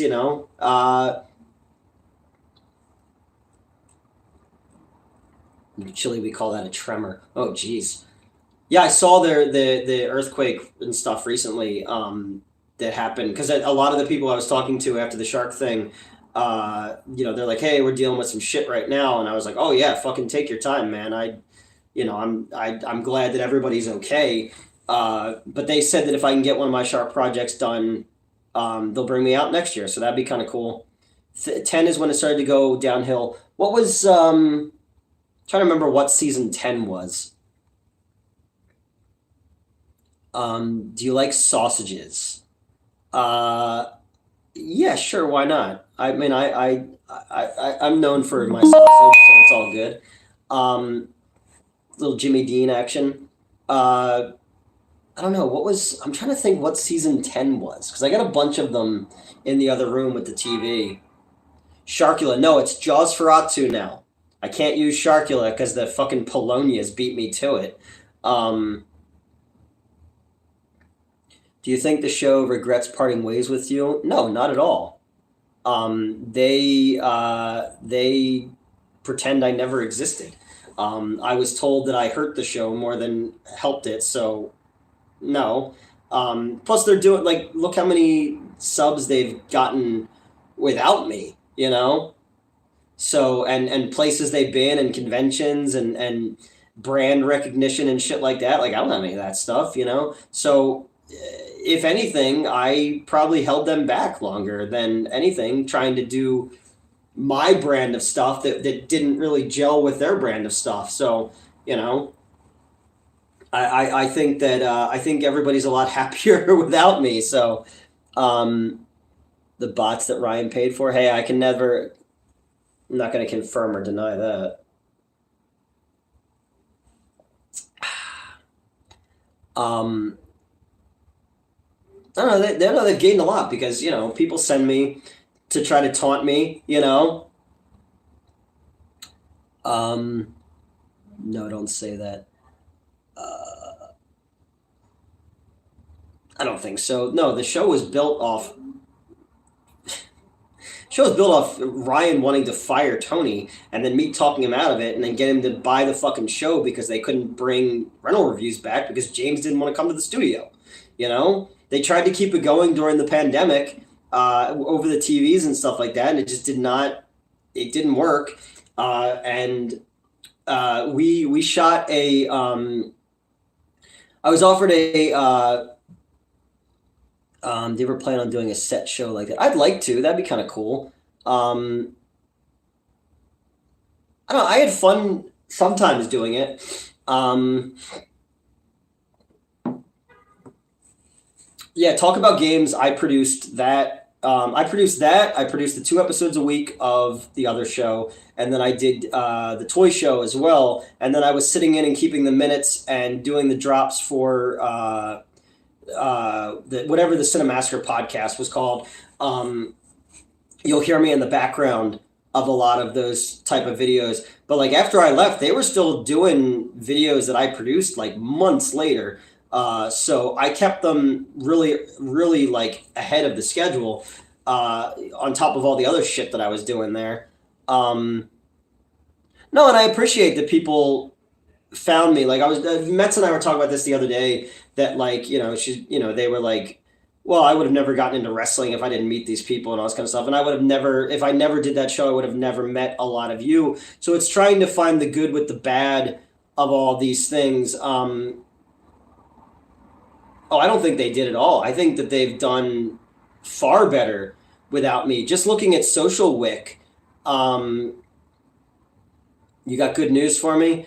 Just looking at Social Wick, somebody else who I'm friends with sent me like how my channel's doing, and it compared them to them, and their shit has been successful. So I'm happy that I get 100 views. Yeah, and I appreciate everybody who's come over here and I've been friends with, and I don't, the people who are fans of yours, I don't want people to be fans of mine. I just want people to fucking talk to, you know. Couldn't stand me on the other show. It's I get it. The only reason I was even on that show was because a distribution company offered me some money to do an anthology movie. They came up with this thing they did called Last Video Store on the Left by the Cemetery, and thank you, Macabro, and I support you as well, and all you guys, But they had this anthology they wanted to do, and they had a couple shorts, and they needed a wraparound of like a horror host. So we shot. We shot a thing with the redhead as a horror hostess. It's like we painted her all red and as like a demon and stuff like that. And I had gotten it cleared with Justin, but he didn't bother to tell it to the rest of the Miller's Ale House in Lansdale is closing down. Oh no! Well, the one in Chalfont, where their studios are, is where we had our run in. But yeah, so he didn't clear it with the crap keeper. No, she was Mondo Connie, and I wrote a really funny character, and we had these puppets made. Ben, the guy who did the Plan 9 puppets, built me these VHS monsters, and I had gotten it cleared with him, and he didn't clear it with the owner. So on Monday morning when I got to work, I got chewed out for that. And like they told me it was inappropriate that I had people in the studio, despite the fact that people wearing masks and all that shit. So I felt really shitty about that. So I asked if I could do a review on that show, and we did the Wishmaster, I think was the first one, and people liked it. And then I got to be on the show because they said, hey, can you keep him on schedule? And I said, yeah. So that's how I kind of became the de facto guy on that. And then I promised the redhead, I was like, yo, I'm doing this show. Do you want to come be on it? And then I got her involved in it when we did the Addams Family one. And then kept going out of my way to bring her back on the show, despite the fact that it's like, well, she can only do one a month. We don't want, all this. So, later on when they started blaming me for like, oh, well, they didn't actually want you on there, I was like, dude, go back in the emails and look at this shit, But yeah, so that's what started me on there. And, yes, they did. Very much so. I can go back and talk about the Elvira underwear thing and all that, but whatever.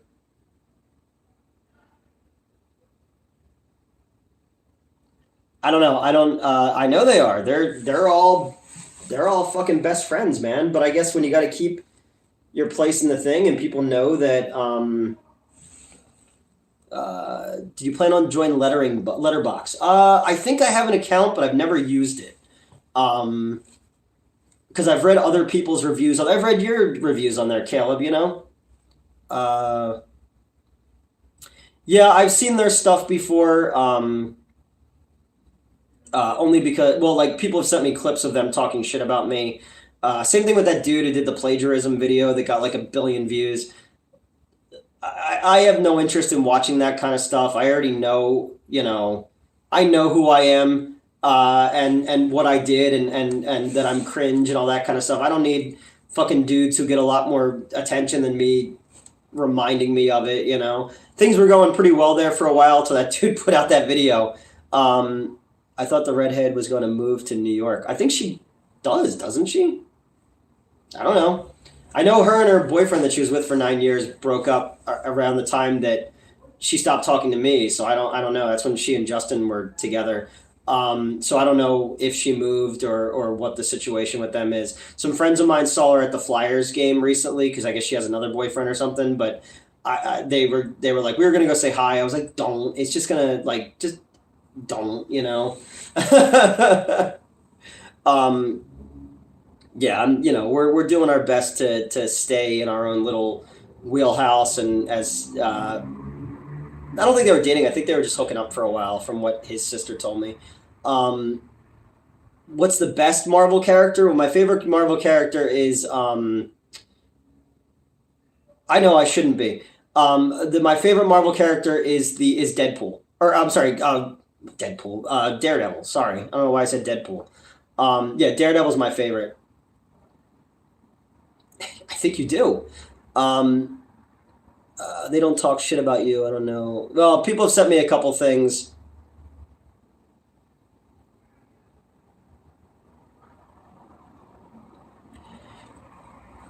Yeah, I don't know. I don't want to talk to people about this shit. They can go talk to Kieran about it or whatever. Because everybody it would be pointless, and then I'll just get threatened to get sued again. You know. Um, yeah. I don't need more legal shit being thrown my way. I can't afford a lawyer for that kind of stuff, and I don't. Yeah. Because a lot of people have said, I could tell. I had to put I think I've told this story before. I had to put a production light outside of my office at Screenwave because he would just come in and talk about Resident Evil 2 or air fryers. And I would just push the button so it looked like I was busy, so he wouldn't come in to talk to me about things I had no interest in whatsoever. So I don't know, whatever, dude. I saw the last time I saw them was at the con we were at in Atlantic City. Oh no, the last time I saw them was at the funeral. In June, the two of them together, and then they left and mocked me after the funeral to people because I had to hear about it from a waiter who is another film friend of ours. Well, a friend of a friend of ours, that apparently my video that I put up about Christy was embarrassing and all that kind of stuff. So the woman that ran it was a plagiarist. It was a fucking joke video on YouTube. It's not. No, but it's cost me money. It's cost me jobs. It's cost me friends. I was writing something for the asylum in 2020 that I lost because of all that. There's still fucking psychopaths that call me plagiarist nonstop, and that dude who writes that blog and shit like that, who has like 100 different, accounts that he comes from. And it's just like, you just block things and delete things. And the asylum. Yeah, no, I was writing Street Creeps from them, which I was really fucking excited about. And they just said I was a liability, so they dropped me from that project. And I don't know whatever happened with it after that. And then there's other projects where I've written for people, even YouTube people. I haven't been able to. I'm not allowed to use my name on it, which is basically what I was doing at Screenwave. I'd written a whole bunch of shit for people that I didn't use my name on, but now I'm actually getting paid for it. But again, it's one of those things where it's like, Fallon is super hot, and but also Fallon's just like a fucking great friend, and we were kind of butting heads for a while creatively on stuff, and but we're I trust her with everything, and we're gonna do some cool shit, and she's got a lot of friends that she's connected to that all want to help me do things, and I just want to yeah, that guy. um how serious was she with the new boyfriend? He's very wealthy. He's very wealthy, so if I were her, I would be very serious. But we're putting stuff together, and it's cool to have it's cool to be writing stuff and making stuff with people who aren't like make me look good. Like I'm now working with people who are like, we want to make you look good. I'm not singing for my supper constantly like I was with other people who show up and late and don't know the script, and then talk down to you in front of people on the crew because they're the star. Rich guys, yeah, I don't get it, man. I wish I had money. And dude owns like a fucking town in like Arizona or in Vegas or something. So yeah, I'll suck his dick. I don't care. Same. But no, I don't know. We're doing stuff with people, and meeting people on Triple Xmas that all want to come do stuff, and it's not because we're gonna get famous or anything like that. I don't have that kind of stuff. What non-horror genre would you consider doing movies for? I'd love to do a musical. I've always wanted to do a musical. I've always wanted to do a Western. I'm about to start Night Swim in 5 minutes. Good luck. I've heard it's terrible. I'm in for a treat. Yeah. And then when you're done watching it, watch my video about my haunted pool thing. No, yeah, SRP or SRS is doing Crude Crypt, I think is the name. That I gave them some old shorts that I made, and I'm shooting something else for them as soon as I figure out what the fuck it is. But no, they also did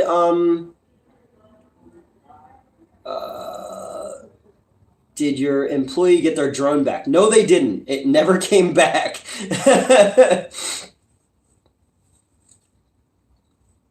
Like Clooney, and yeah, people donate or hit that like. Yes, like all my stuff, please. Yeah, no, he never got his drone back, and it was kind of funny that people were saying like how mean I am, and I'm like, first off, he's 17, and I told him not to bring his toys to work with me. A musical would be pretty cool, like the Apple or Xanadu. I'd love to do Xanadu, man. I love Xanadu. Yeah, a Western, a musical.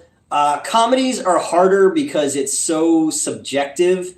But there's there's a lot of other things other than horror that I'd love to try one day. Even the Scissors that I wrote for the LBGTQ thing was far more of a detective story than it was a slasher story, which they originally wanted, but they liked the direction that I gave them, and it felt good to stretch my legs and do something non-comedic and like set piece built. You were actually telling a mystery story, Rocket Man with the dude from There's Something About Mary, and he's the cousin of the dude from the Bare Naked Ladies that I referenced in a thing recently. I think you'd be a good strip club GM. I'll do it. Let's go. I'd probably make more money than running movie theaters. There's a dude I know who's a producer of a really popular Philadelphia radio show. I'm meeting with him next week about a project, and he was going through my social media, and he's like, "Who are these women?" He's like, "Do movie theaters get a lot of ass?" And I was like, I used to. Strip clubs are boring. I've only ever been to one. I went to one with the Screenwave people, and it was gross and not my kind of thing. Rocket Man. I missed the Earth today. I missed my wife. Then Epstein got caught. Good. As we talked about earlier, somebody tried to lure me into a Epstein thing, and as people know, I was sexually abused as a child, so I don't fucking play that game whatsoever, and it's not something that I joke about. So yeah, but Newt would be fun. I mean, I would run it all right. Trying to get my pulse set to watch. Yeah, I've watched all the. A bunch of people covered Eight Crazy Nights um, over the holiday. I don't watch Saber Spark, or Good Bad Flicks very often because they are connected to people I used to be friends with. But I checked out their ones about Eight Crazy Nights. No, I'm not letting them bait me. I get it because people are gonna go and share things places. So no, I want to have something better to show people than Swamp Zombies 2. I think pound for pound, I think Triple Xmas is a better movie than Swamp Zombies 2. And there's a whole bunch of shit that I worked on next year. They're coming out this year that I think is better than Triple Xmas too. Like it's just always growing and getting better and adding to your to your resume. Yeah, I don't watch either of them. I reached out to the Good Bad Flicks guy because he's from Pennsylvania back when I used to be on the other show and tried to get him to come on. But they got him on after I was gone. How do you get a signed copy? Order a copy and tell me you're going to send it, and just send it to my office and I'll sign it and send it back to you. I've signed like a whole bunch of them. People don't believe me. The guy at the post office is like, why do you keep getting these? I was like, I don't know. I don't know. I don't know why so many people have this movie in their collection.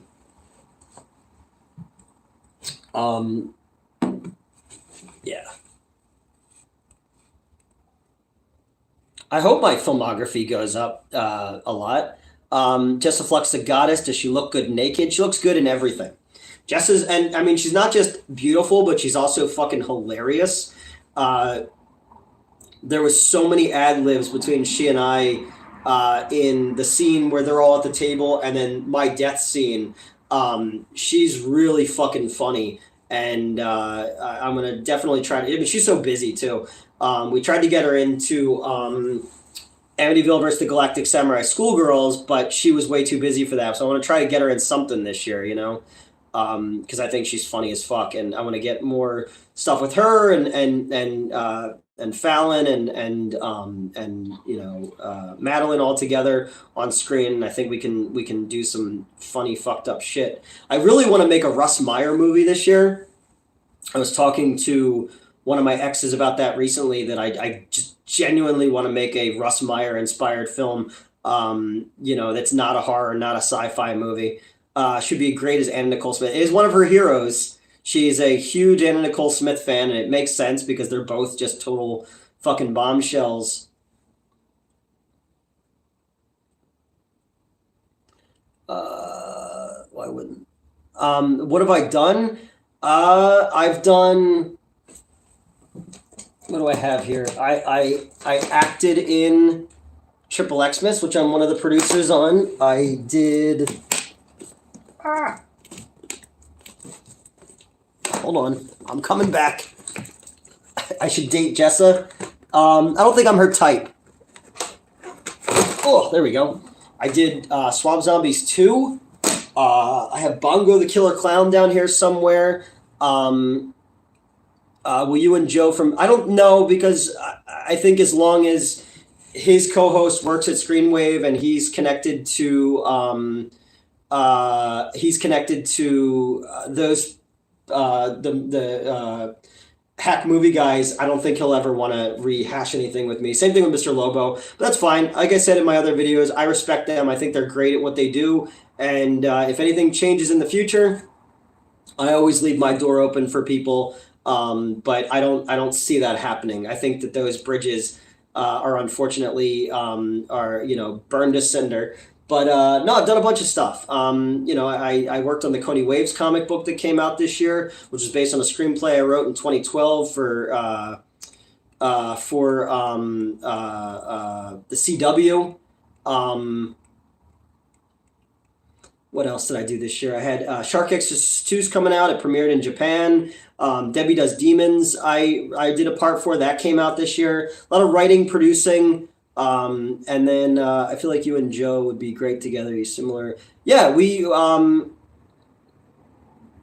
I met him through a project that I did for the dude whose dad used to be on Comic Book Men, and introduced him to some people, introduced him to Justin and the Screamwave guys and all that kind of stuff. And then he went on and did stuff for Cinemassacre, and he did a bunch of effects for me for Swamp Zombies and for Midnight Show and stuff like that.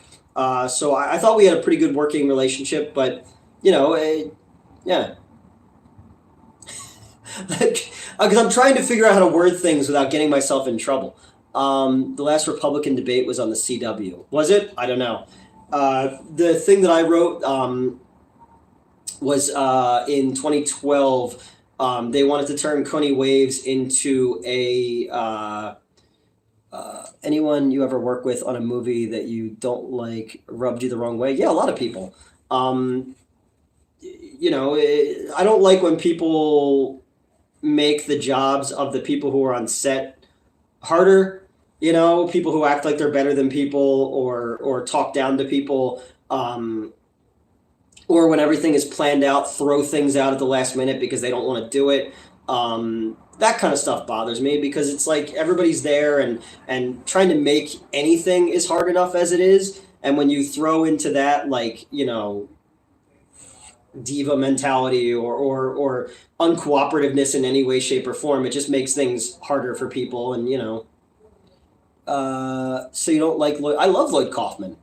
I've never worked with him in like his productions. He's done stuff for me. As Morgan is sexy in real life. Yeah, Morgan's great too. Morgan I never met before the shoot for Triple Xmas, and we got along really well. I got along really well with her mom as well. So Morgan's great. Jess is great. Who else did I meet? I don't know. I met a lot of cool people on that set. Dolly Lee was an adult film actress who's in the movie. She's really funny as well.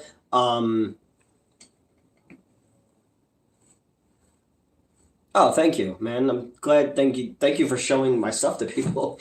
I don't know. There's a lot of other. I mostly am friends with actresses other than actors. It's harder to find dudes to come be in stuff, because a lot of dudes we've worked with in the past are dicks or creepy or won't work with me anymore because they're connected to other people. So it's been much easier to get ladies to come do things. What's going on, hot creamy farts?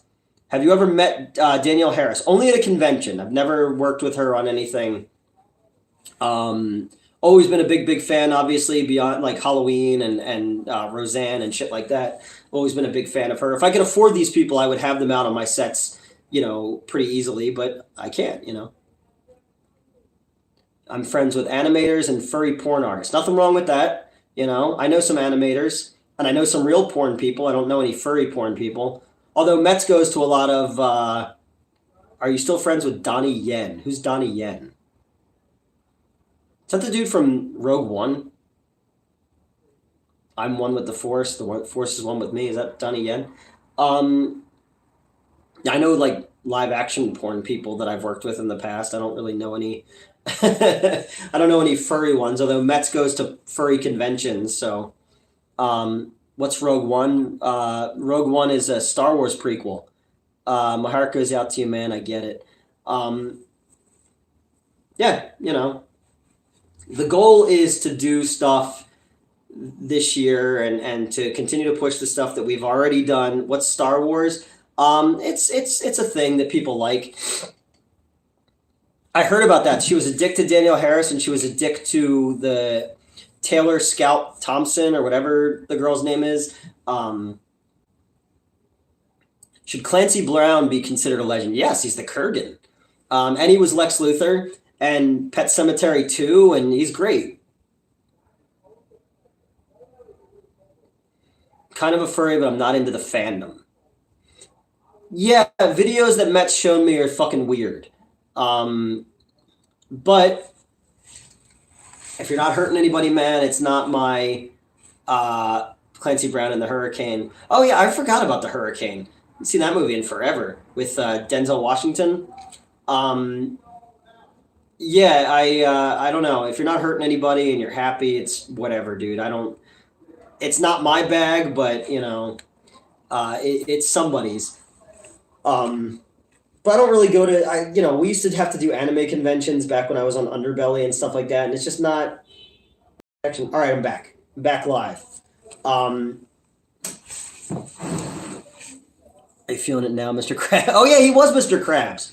And Shawshank. Shawshank, I think, is the greatest American movie ever made. It's not my favorite movie, but I think it's the best American movie ever made. And it's his birthday too. I think it's also Clancy Brown's birthday. And the reason I mentioned Pet Sematary is because I just watched the prequel, which I didn't think was very good. Really? Okay. I love the first. Oh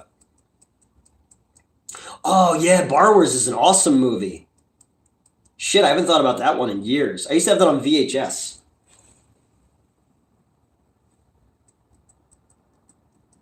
I remember that movie, Nothing to Lose, but I never saw it. I remember when it was in theaters.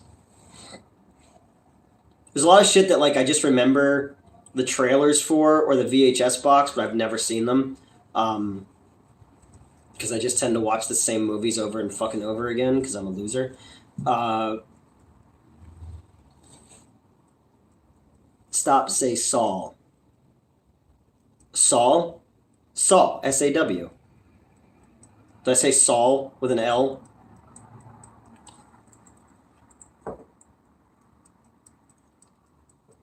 Yeah, they did. They did Frank. Well, I mean, look at what they did with after season 1 of Walking Dead. They fucked him over. And speaking of VHS, yeah, because somebody had like a super expensive copy of Mac and Me on VHS. I don't understand. Like, somebody gave me a graded copy of a comic book. It's cool, but like, I want something that I can open up and look at or use. And when people are like grading video games and shit like that, I was like, isn't the whole point of having it so that you can like handle it? William Sadler, he's great in that. He's great in William Sadler is a great actor. Jurassic Park. Yeah, I mean, I watch those movies a lot as well. I never saw Z Nation. Ash vs. the Evil Dead, I love. I went back and rewatched that entire series again recently. Same thing with like The Sopranos and The Wire and Breaking Bad. I'll just go back and watch certain things over again just to kind of like, it's like audio wallpaper sometimes when I'm working on other things, and it kind of brings you back in a sense memory kind of way, where you're reminded of the time when you saw it originally. Yeah, I've never. I know it was a Sci-Fi Channel show. I think there was a girl. No, it wasn't that one. It was a different one. There was a girl I used to know who lived in Atlantic City when I had the theater down in Stone Harbor, who was on one of those type of shows. Never seen Breaking Bad or The Sopranos. You should watch them both. They're really good. I was actually talking to Race about that, my buddy Race about that the other night. I've never seen Firefly, but I've seen the movie. Um, yeah, I've never been a huge Joss Whedon guy. Die Hard 2 is your favorite. Die Hard 3 is my favorite. I've seen some of Stand Against Evil. I didn't see all of it. Isn't Jason Mewes on that one, or was on that one? There's a lot of those shows that came out that I just kind of like, I know of them, but I never got a chance to go back. And then people are constantly telling me, oh, watch this, and then I just forget. Why does Xander hate you? I don't think you guys work that much together. He hates me too? I don't know. Again, it's another person I talked Ryan out of firing. But, the narrative changes once I'm gone.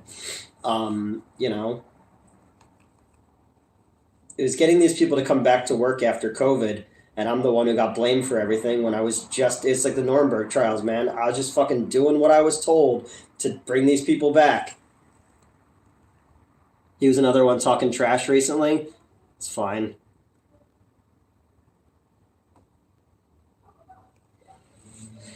Good for him, man. Everybody hates me. That's fine. You know, they used to all make fun of him. They used to make fun of his haircut and his earring all the time. And I was just like, who cares if he goes to Ulta to get his hair done? Why does it matter? But, you know, they wanted him gone, and I had to try to get in the middle of it to make sure he wasn't fired. But whatever. They also used to talk shit about other clients and stuff like that too, and then pretend that they didn't, and then lie and say that I did it. And I was just like, oh, okay.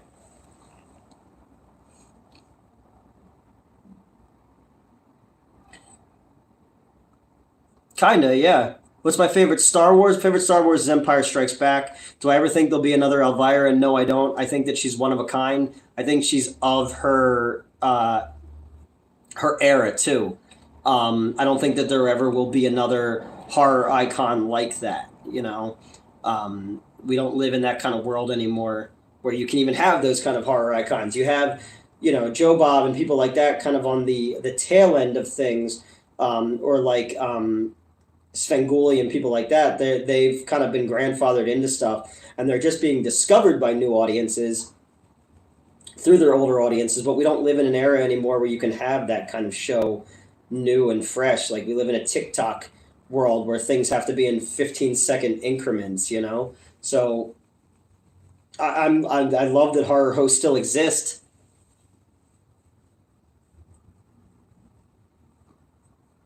Yeah, she's super cool. I met her twice at conventions, and I have her books signed.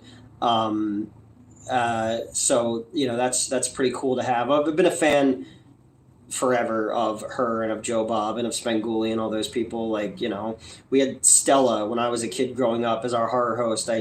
You know, those shows and those type of characters were what introduced me. As Zachary and people were introduced me to a lot of these movies. So, oh, in Attack of the Clones.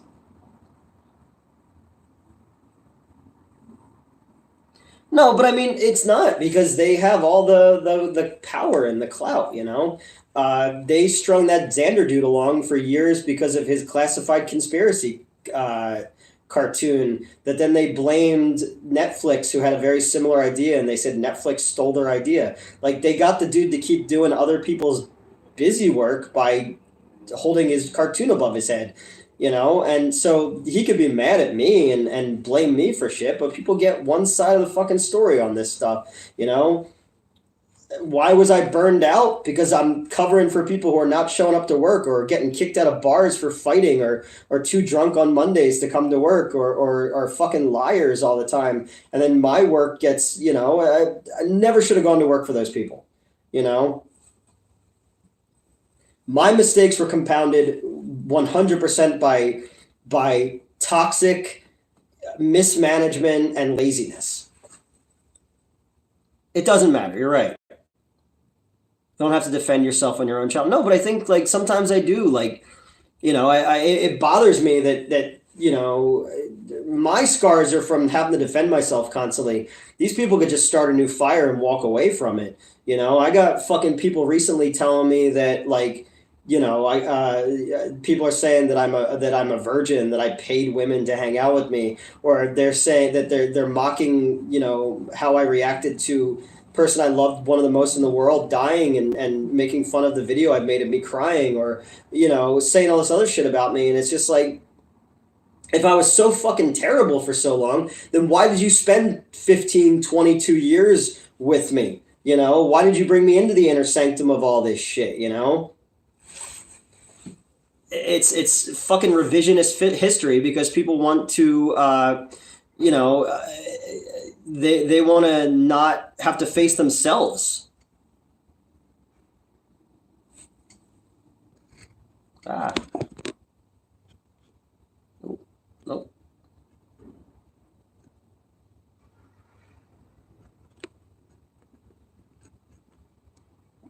Sorry.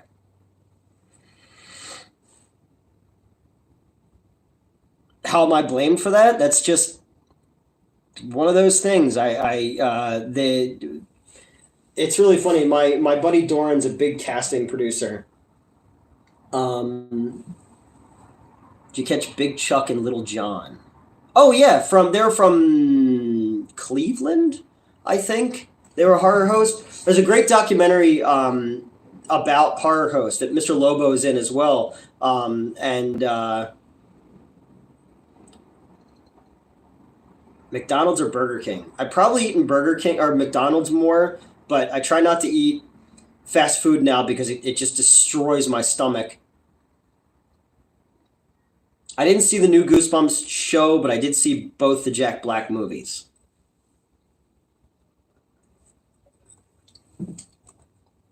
No, it's fine. Again, like, when people bring stuff up, um, and it's a constant, like, if I was so fucking terrible, why didn't you say it while I was there? Why'd you wait until I was gone when I can't defend myself? That's kind of what it is and what it's become. But I'm not the first person to say this either. Like, other people have said it since they left as well.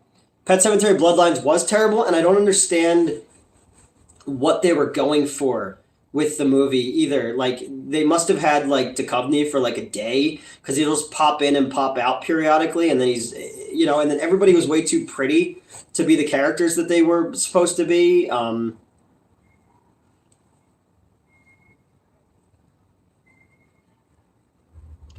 Well, yeah, we still do the soda ones. Like, you catch stuff that you find. I try to catch stuff that I find, but shittier version of Voyage of the Demeter. Yeah, and the fucking dude who was playing Timmy was like too handsome for the character he was supposed to be playing. It was obviously supposed to be a prequel to the 2017 remake and not the Mary Lambert one. But still, it just, like, I don't know, it was weak. Way too handsome. He was, you know. And then, like, him getting a gun pushed through him when he was about to say "dead is better" was actually kind of funny. It felt like the end of, like, the end of one of the Avengers movies where they're about to say "Avengers Assemble" and the credits run. Yeah, but the blonde girl, I was trying to figure out where I knew her from, and I was like, oh, she's on that show, The Goldbergs. She's the dude's girlfriend. And I was like, that makes sense. Yeah. Elliot from E.T. was in it, and Pam Grier was in it. Soda fountains. Yes, the only soda at that I like if I go to McDonald's, which is rare, is I like the Orange High C. I think that's pretty damn good. And then our theater in Narberth that I run, we have the soda changer where it's the push button one, and the strawberry High C one there is actually pretty good. But I'm trying very hard not to drink soda so much, but when we stream, I'll drink alcohol or I'll drink soda, and I'm just like, I shouldn't be doing this because I'm just going to keep getting fatter and fatter, and I'm trying not to. Yeah, I don't know. I Pet Sematary, I feel like the original movie had a great vibe to it because everyone felt like salt of the earth and it felt uncomfortable. The remake felt too glitzy, and then the switching of the kids was weird. And then this new one, I was just like, why are you going to waste this money on these needle drops of songs when you could be using it on, getting another day with David Duchovny in the movie or making it look like a real movie, Whatever. It is what it is. I didn't make it. Put straw in a berry.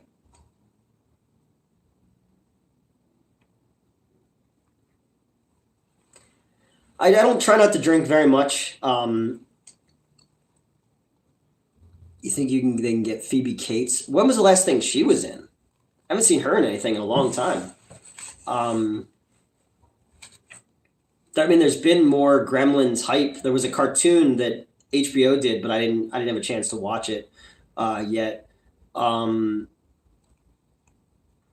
Dead Fred? Oh my god, that was like 1992. No, yeah, maybe that was because she got married to like Chris Klein or whatever. Did you retire from acting? Probably. I mean, yeah, you get burned down on it. You don't want to do it anymore. And you probably made enough money where it doesn't matter anymore. Could see Flight of the Navigator getting one. Peppers are berries. Interesting. I did not know that. I learn something new every day. I can use that if I ever hit it up in trivia. Um, yeah, I don't know. Funny thing is, back when they had Macaulay Culkin on the other show, the show that predated the show I was on, uh, Justin and I had come up with a pitch for Gremlins 3 that we actually got two people and talked to Robert Picardo about it as well, but nothing ever happened with it. But I came up with a pretty fucking fun idea that he kind of did his thing with and took it off somewhere else. But that would have been a fun thing to do. Make sure I got everything here. I don't know. I love Gremlins, and I love Gremlins too. And people, yeah, Gremlins 2 is one of those ones that only now people are starting to like. But growing up, everybody hated it when it came out. But now all of a sudden, it's like the Star Wars prequels and stuff like that. Like, oh no, we always liked it. I was like, no, you didn't. Or Halloween 3, no, you didn't. You didn't like that movie. You like it because the internet likes it now. I love Jaws 4. That's a Macaulay's married to Brenda's song. Yep, I saw him get his. I saw the video of him getting his star on the Walk of Fame. I didn't have a chance to meet him like personally. Whenever they had guests and stuff like that, I wasn't allowed around. So, what do you think of Picard season 3? I thought 3 was the only time that it felt like Star Trek: The Next Generation, and I'm glad that they were able to go out on that note. Jaws 4. I wish that Jaws 4 would have gone from the novelization where it was like a voodoo curse. I think that would have been kind of cool. Yeah, like when Joe Bob was there and stuff like that. Like I wasn't welcome. What do they think? Nothing. I think they just wanted to keep it to like they were the cool kids. You know, I got to write questions that they used and stuff, but I didn't get to meet people.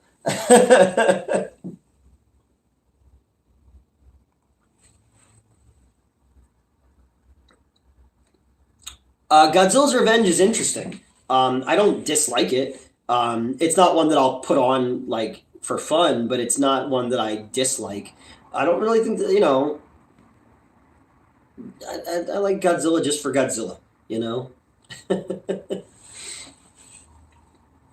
So I'm glad everybody kind of stopped in and joined us for a while here tonight. I was I'm just sitting here by myself. I had nothing else to do, and the Beekeeper. The Beekeeper is done by David Ayer, the guy who did Suicide Squad. That like finally gave up on trying to get his version released. It looks interesting. It looks like the kind of movie that like 10 years ago Liam Neeson would have been in.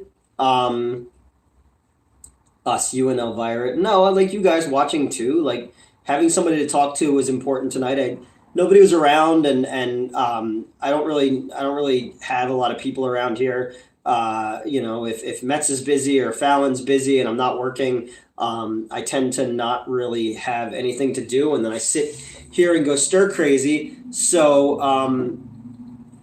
and then I can't really. I'm having a major writer's block right now. I'm having not a great time since the holidays. You're always close to having. Yeah, we were gonna get him on to do a thing back then, but then I left, and then they went and did it without me. Where is Metz? Metz is at work right now, and I think Metz is going to be back around on Wednesday night for us to stream for the first time. They had a friend out for a while, for like a month, so their friend's gone, and I was busy every Tuesday or Wednesday night, so I couldn't stream. So now we both kind of worked our schedules out because Tuesdays they're going to be training. So we'll see what we can do and get back to sitting down and talking to people because I enjoy it. It's time to be social. I get really lonely and I like having interactions with people and finding out what people are up to and all that kind of stuff. Thank you. I appreciate you too. I it's I just I want to have. Yeah, man. I've been on both ends of it. Do you like the Expendables? I've only seen the first two. Um,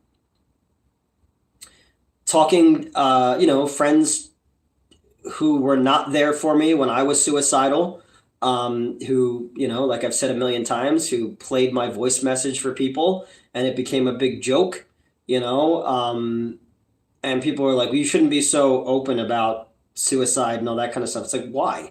Being fucking quiet about shit made me feel worse. And then if other people think that they're alone too, how does that help anybody? Is it a crutch? No, never use it as a crutch. But like, not being open with it doesn't do anyone any services. So I've talked to friends, I've talked to strangers out of fucking killing themselves, and I've had people talk to me about my struggles and all that kind of stuff. So, I'm open about it, and it's like a fucking biker bar outside going on. But I still get those moments where I fall back into stuff, and I tell people all the time if they're feeling, like they need somebody to talk to, they can hit me up, and sometimes I'll be at work or something like that, but it's always important that people feel heard and like somebody's listening, even if I can't give any advice because I don't know what the fuck I'm doing half the time. But I've been more social over the last I've been more social over the last 2 years because I'm trying to make new friends, trying to break old habits, and part of that is speed race. Sometimes it feels like it in the middle of the night. There'll be fights that are breaking out outside because of the bar and all that kind of shit. So. Right, Elvira? Oh, hello. Come here. No. Oh, stop. Oh, stop. No. Can you pretend that you could like me for 2 minutes? All right, bye. Fine. And then you just sit right there again. You jump down just to sit right down. Whatever. Do you ever hang out at that bar? I've been to the bar a couple times. Not late at night when fights break out and shit like that.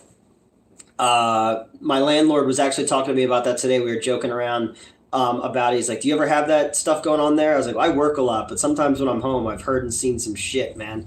Yeah, she jumps down just to sit at my feet and it's like, whatever, dude. Where's everybody? Yeah, where is everybody? I know some people are in Australia. I know some people are close to Ohio.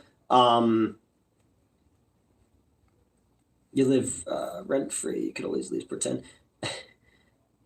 And again, people live rent-free in my head, and there are people who I'm sure I live rent-free in their head as well.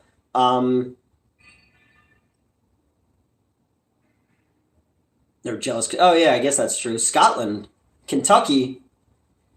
I want to move to New York. You can move in with the redhead. I'm in Philadelphia, Indiana. Yeah, she's always well dressed, much better dressed than me. Northeast Ohio. Okay. Yeah, because you're going to come hang out with us at the con. I'm excited for that. Hey, hope you're doing well as well, Jeremy. Mexico representing. Strong Island. You guys could be roommates. There you go. Well, I don't think you have enough internet clout, but we'll work on that. Illinois, I can't wait till I get some internet clout and women like me again. Yeah.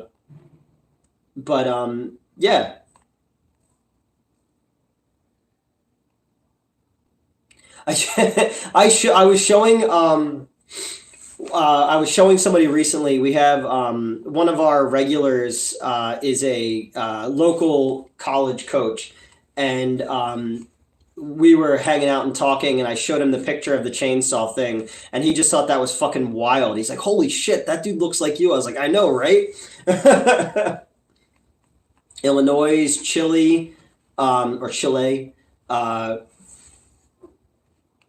Teach me how to get internet cloud. I don't know, man. I don't know how to have internet cloud. I don't know how anybody does anything, you know. People only watch me because I used to be on the other show. If I was just somebody starting, all right, bye Elvira. Um I don't know if I didn't have the other shows to go off of, the coattail riding, I guess nobody would be watching this, but that's all right. I would just be here talking, you know, and that's fine. I need to sometimes just not I wish I was man, I wish we were getting invited to shit. There's been a couple cons that I've reached out to and it's like, "Hey, you guys looking for any guests?" And they said no to me, and I was like, "That sucks." But that's fine, you know. There's been other places. I'm willing to travel if I can get into stuff. And I'm hoping that, and there's also been some cons that I've been invited to, like with Donald Farmer's people, that I can't attend just because work and stuff like that. So, you know, I doubt I can go to the ones that my old show used to go to because of all that. You know, there's been a couple that I'm told I'm not allowed to go to because they're connected to it, but you know, that's fine. I don't need to go there.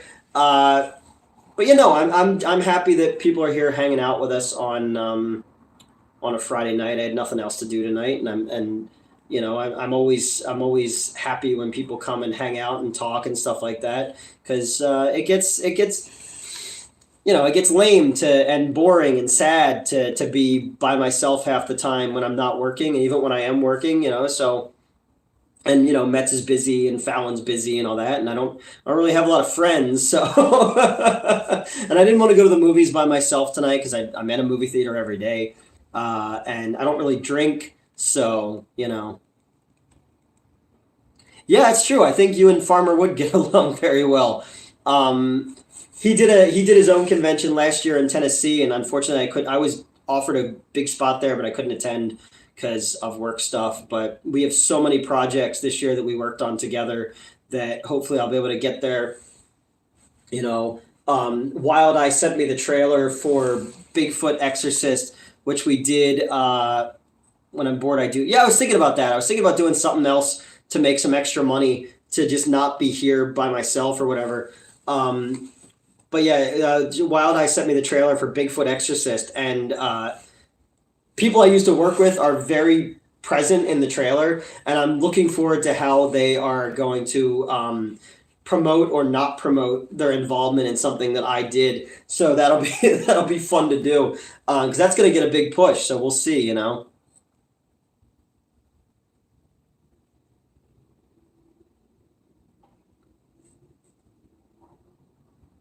Hunter, I don't agree with that. They know what they're good at. You know, as much as I don't like that dude, well, as much as I thought we were friends, put it that way, with a lot of them, to find out that you were just being used, and then you know to be cast off and all that kind of stuff. That's fine. When I was there, though, he's a hard worker. He knows his shit. You know, he knows how to push people's buttons. He's very good at that. You know, and when Screenway put the money in to get the show ads and you know all that kind of stuff. He's been able to turn it into a career. I can't do that. You know, I'm sitting in my living room and you know and I work two full-time jobs essentially. You know, that's not good for them that they were able to turn it into a career and do for a living what they love. Good for them, you know. Um, I'm, and it looks like they're allowed to talk about whatever they want to talk about again, which was not the case. So, you know, what do you think of the Smod Castle? I was there before he owned it. How close is that to you? It's about an hour away. Do you think he's? Ugh. Uh, I don't know. She's autistic, so I don't. I hope nobody's taking advantage of her. She seemed like a nice person when I knew them, but then they, you know, they all said some really shitty stuff about me to producers I was working with. So, you know, maybe behind the scenes on camera. I don't know. I mean, you know, hey man, I just know that like again, if you can turn vacation into your vocation, you're doing the right thing. So they were able to keep that going. So good for them, you know. My taste in film is very different, you know. Really? Ugh. Um, I don't know, man. I only met them a couple times, and the last time I saw any of them, I was dead man walking with screen wave, so everybody was being weird and distant with me anyway. And then her boyfriend was, still talks about me. So whatever. It is what it is, dude. You got to defend the person who's, yeah,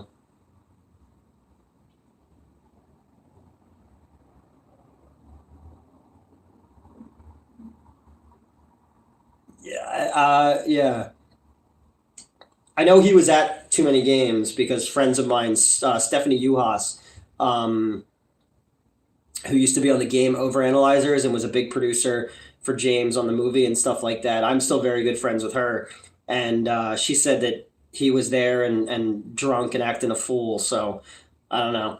Um, has transition? I don't know. I don't keep up with those people. They all blocked me, like I said. So I know as much as you guys know about them. I know that when they said that they were transitioning, I was 100% behind it. When some other people said some things like, you're not going to be one of the crazy ones, are you? Or, other people who worked here who transitioned had mental problems. So I wasn't that person. I'm very, I care a little bit more about people, I guess. What do I think of Hellraiser? I love the first two. Um, uh, Somebody asked something about physical media. I don't really collect anymore. I got rid of a lot of the shit that I had. And then a lot of stuff I had got left behind when I left Screenwave. I didn't get all my stuff back. I got a lot of my props back, though. They're still in my bathroom in that back corner with Doug Walker's Ouija board. Um, bu- bu- bu- bu- bu- Hope you're doing well. Stay long, just wishing you. Hey, how you doing? Blood is bad. I'm all right. I'm doing all right. Just hanging out tonight, talking to some people. I used to have tons and tons of DVDs, Blu-rays. Um, would you take in a single Ukrainian woman refugee? I don't think they would want to live with me. Like, I don't. I'm never here. I don't have a lot of furniture. I never really have food in the apartment. My place is super clean because I'm never here. Unless they want to just hang out with my cat all the time. But I give money to refugee stuff and women's. I give money every year to Planned Parenthood and all that kind of stuff, and obviously cancer research every year because since Christy got sick, I give to that every year. Still collect DVDs because there's stuff. Yeah, and then also like even with video games, something RGT posted about the other day is that like they'll pull stuff down that you bought and you can't get it back. Like so, having things physically is so important. I've lost so much stuff over the years that I've just kind of given up caring or trying. And it's like if it's gone, it's gone at this point. I keep the movies I worked on. Um, no, and there's always going to be boutique labels as well when it comes to DVDs and Blu-rays and stuff like that. Vinegar Syndrome and stuff like that. I think there'll always be that kind of stuff. I adopt children in Africa. Good, good. Somebody's got to. We need to take care of people who can't, who don't have it as good as us. And I don't even have that great, but I'll take my life, even as shitty as it is, over some of these people, and I feel terrible because I want to do more. Like earlier we were talking about politics and stuff like that. And like the idea of feeling like it's too big. Tell me more about the public domain ideas you were looking at. I don't know. I had an idea the other day for Popeye for next year. Um, we have a good life. All we do is complain. Yeah, I mean, if your life is good enough that you can complain about it, I guess that's part of the deal is we're cognizant enough of how good we have it to complain about what we don't have, whereas other people don't have that luxury. Oh, what you say about politics being so big? Like you feel like you can't block it out because you need to know what's going on in the world, but also you feel so powerless that sometimes you wish you could block it out. And the reason that we retreat to pop culture, video games, comic books, movies, collecting action figures, whatever, it's because it's the only thing that makes sense a lot of times. So it's like, you feel so insignificant, like you can't do anything to change anything. And that's kind of what I don't know why I was brought that back up. I don't know anymore. I've lost my mind. I don't know. You just get like, you get frustrated because you try to do too good and do good in the world, but it's like the deck is so stacked against you that it doesn't matter. But there are people out there who have it so much fucking worse, and you just have to be cognizant enough to be, to try just be a good person. That's it. Just be a fucking good person. I'll sit here and throw shade when people bring up the asshole things that people say about me. But again, a lot of it's warranted as well. I wouldn't have, they go, oh, well, you made your mistakes in life and stuff like that. And it's like, yeah, and there are people who led me to make those mistakes in life. But like, I still did those things, said those things, was that person. So, I'm cognizant enough to blame myself for these things and hate myself for the things that I did. But I'm also smart enough to realize that there are reasons why things were done the way that they were, and just try to be better, take care of people around you, not be a bad person. And that's kind of, tell you about Popeye. Okay, so my idea for Popeye was to do it like the Shadow over Innsmouth, with the fish people, and to do Popeye like he's an urban legend, like an escaped sideshow attraction, but he's poor. He's half man, half fish, strongman, mutant guy. And some people go to investigate the legend of Popeye, and he would just be this big fucking four-armed fish man, deformed Jason when he takes the mask off in part, or the Jason without the mask in part 2 kind of thing, in like a sailor suit. And he's like foraging for spinach in the alleyways, and like all you would hear in the darkness is toot toot of his thing, and then he attacks. And then like you'd have the trailer shot of like them shining the light on him. He's all fucked up with sloth mouth, and he's like, I am what I am.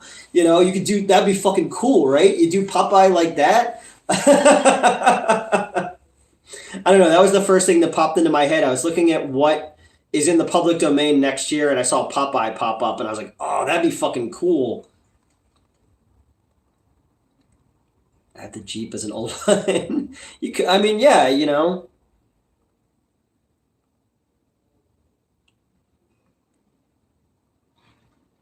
Yeah, basically, he was, main guy was Dagon, Jeffrey yeah, I love Dagon. I love all those Jeffrey Combs movies,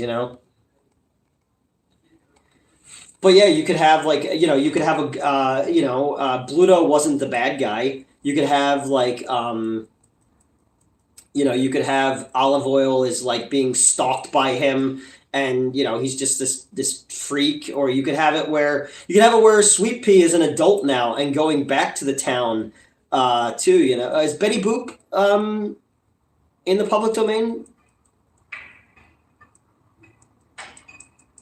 Attic expedition. Someone's throwing glass bottles outside of my apartment. That's fun. Yeah, I don't know. There's a lot of cool public domain shit that just focusing on the slasher movie thing, I think, isn't doing enough. But like I said in my video, I love the Popeye movie. Fucking Harry Nilsson doing the music. He Needs Me is a beautiful song that Shelley Duvall is perfectly cast in that movie. The town is still there. I've always been a big fan of that movie. I think it's people wanted it. The thing about that movie is he's not really Popeye until the end, and that's the whole thing, is you have to follow the story for him to become the Popeye that we know. He's the pizza guy's throwing bottles because Metz isn't here. I could see that. I've never seen Trailer Park Boys, and I really need to. People keep telling me I need to watch it, and I always mean to. I know like Bubbles and stuff like that. I've only seen clips of it. I've never watched the show, which I need to. But yeah, like Steamboat Willie and stuff like that. Am I catching a cold? I have really bad allergies, and I've been cleaning all day today, and I kicked up a bunch of like cat hair and stuff because I was running the Swiffer duster across the hardwood, and I probably should go take something, but I'm gonna stream a little bit longer, and then I'll do that. Plus, it's fucking cold outside, and I have the heat on in here, and I'm just getting hit with like hot air from the back and cold air from the front. Like if you're gonna do like they're doing Mickey's Mousetrap, which makes sense because it's a dude in a costume and it's like Saw. The Blood and Honey's got a sequel coming out. Thought the first one was fucking terrible, but are you planning on going to any conventions this year? Yeah, I got in a couple weeks. I'll be at ShermaCon in Allentown, Pennsylvania. It's like a gaming and convention and pop culture convention, Twilight Zone. And then in the first weekend of February, I'll be in Ohio at Monster Mania Fest or Monster Fest Mania or something like that. I'll be at those two. And then I don't know about anything beyond that. I gotta just see what's up. I just, if I get invited to somewhere, I'll figure out how to get there. Gonna get me stoned. That's fine. The only time I've been stoned recently was when my former friend Liz, before she moved, she gave me gummies and we did the Ninja Turtles video.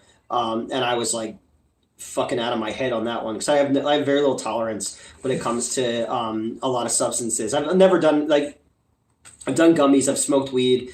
And I've drank, but I've never done anything beyond that. And I don't really drink that much. Like one of my big things when I left Screamwave was to cut out how much I was drinking there. And also like taking meds with therapy and stuff like that. It's probably better not to mix those things together. But yeah, no, you can't use Mickey Mouse. Steamboat Willie, I'm sure somebody's doing the whole like using the boat with like Lost Souls or something like that. Tried a special brownie for the first time and it made me super sleepy. How come you were never a gamer? I don't know. I just never.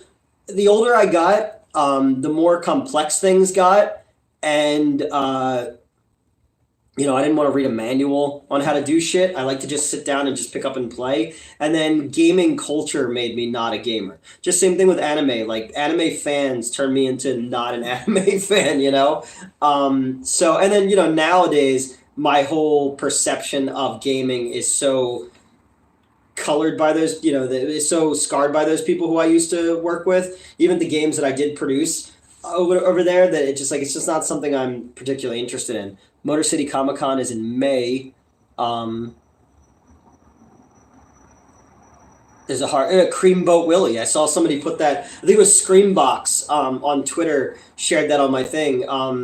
But again, it's just one of those things. You got Night Swim out this weekend. I wrote a fucking haunted pool script 3 or 4 years ago. You got all of a sudden, Winnie the Pooh and Mickey Mouse and stuff like that. And I was like, oh shit, remember when I did I did the trailer for Pokemon. I did it's like, so eventually my ideas become popular. It's just I'm not part of it at that point. Would you give any leeway to play? Yeah, I mean, it's just, I don't know. I guess I'd have to find time to sit down and play things. Like, I have one of those ones where it's like there's a bunch of pre-programmed games on it. So I'll sit down and play like, some Nintendo game, some original NES game. Like, I'll see how far I can get in Ghosts and Goblins or Bubble Boggle or something like that. Or I'll sit down and I have the Japanese release of Splatterhouse. Splatterhouse 2 is my favorite game ever. That and NHL 94. Do you ever play? Yeah, we have a PlayStation 5 connected to the projector upstairs at Narberth. We played like Madden on it and stuff like that. And my assistant over there plays not like Halo, but like some of those types of games. Beautiful the cast of, I guess I missed that. The beautiful the cast of what is. I missed something. But if people have cons that they're going to, Night Trap's great. But we were gonna do a Splatterhouse is so good. The original, the first two on the not TurboGrafx. I had it on not Sega. That was before Master System. I have it over there. Sydney Sweeney. Yeah, I didn't know who she was until recently, and I saw some pictures of her, and I was like, oh, okay, I understand why this is so popular. And she's in Madam Web coming up as well. So, growing up, I was more into sports games and then like side scrollers and like I love a good beat 'em up, and then like platforming games and stuff like that. Remember when was she? Okay. Never was into games when I knew her for 15 years. How about the Browns this year? Are they in the playoffs? Oh, that's right, they are in the playoffs this year.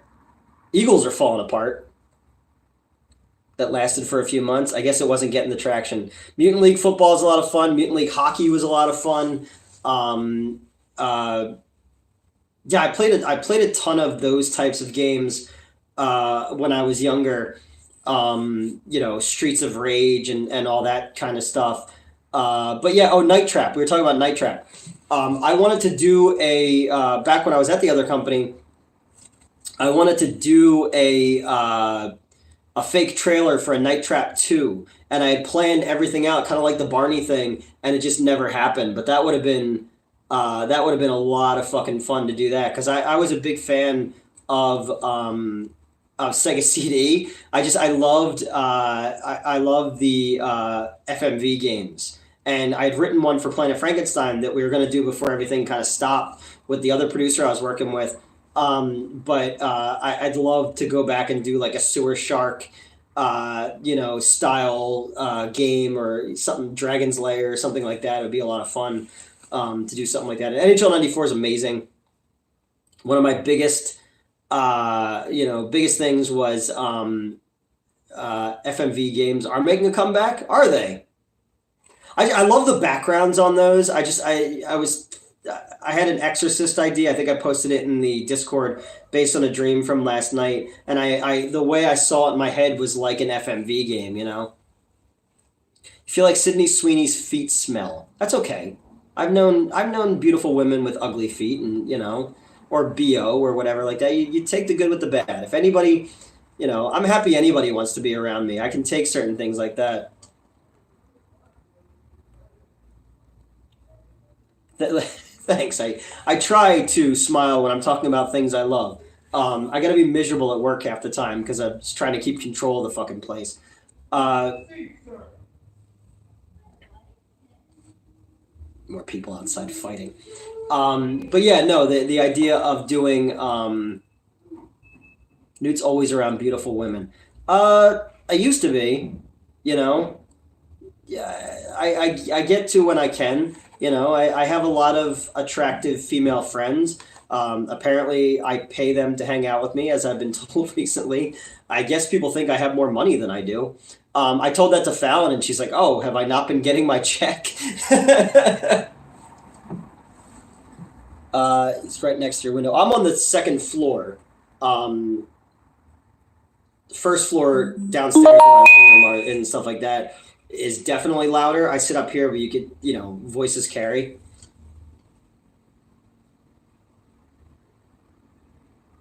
Do they care? No, they don't care about anything. It feels like theaters are dying. It's hard because I try to book. Yeah, that's what I said. I was like, if Fallon, there are people who will pay you to hang out, and I guess maybe she's running a tab for me, maybe I'm gonna, no, because I think the redhead would have already sent me a bill, for all the things, you go tell people that you lost your virginity to me, then you go tell people I'm a virgin. Like, it doesn't. You can't have it both ways. I can't afford to pay people to hang out with me. You know, she'll invoice. Yeah, I mean, maybe I'll text her when we're done, and ask her if I'm gonna get an invoice soon, for hanging out and stuff like that. You know, I'll go broke for all the women that I've hung out with over the years. What were we talking about? I don't even remember anymore. Smelly feet, something like that. South Korea resurgence. I don't know enough about it. So I don't care about anything. No, I'm gonna have to look into the South Korea thing, because I don't really know enough about that. You can pay us some free popcorn. That's fine. You guys can have all the popcorn sodas you want. And kids care about things. You kind of get. We have a weird cross section of kids who work for us. Can pickles be sexy? I think pickles are sexy. I love pickles.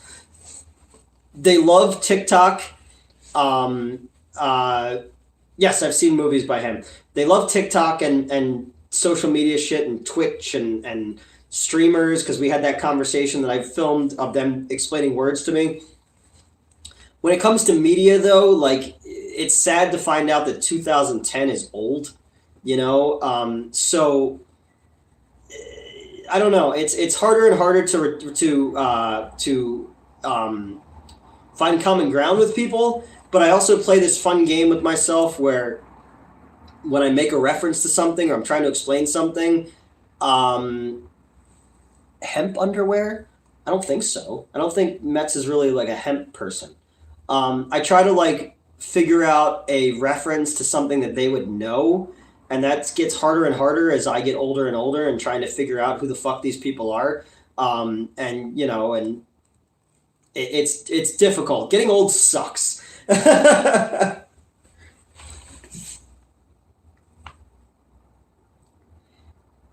Exactly. Yeah, I mean, I think that they do sometimes. Yeah, I don't get TikTok. Really, I never got into it. It's like Snapchat or like Spotify and stuff like that. Do you ever tell them to get off your lawn? Not have a lawn. I have a front porch. I live in a city, so I don't know. It's interesting listening to them talk and trying to figure out shit. But you know, it's the same thing when I was their age. Probably the things that I was into. People are just like, you know, are you gonna make a snowman tomorrow? Is it supposed to snow tomorrow? Good thing I'm parked under the train and not some. Well, no, I might have to move if they have bring a snowplow through. That sucks. One of the joys of living in Philadelphia. There's not enough fucking parking in this town. I don't know. I try to think young, but I realized just how out of. I had Snapchat and kept learning. Do you want to make a snowman? Of course. The cold never bothered me anyway. I've never seen that movie, but I know the song. I don't know. I'm old, and I'm trying to accept it, but I'm trying to think young so that I don't feel so old, you know?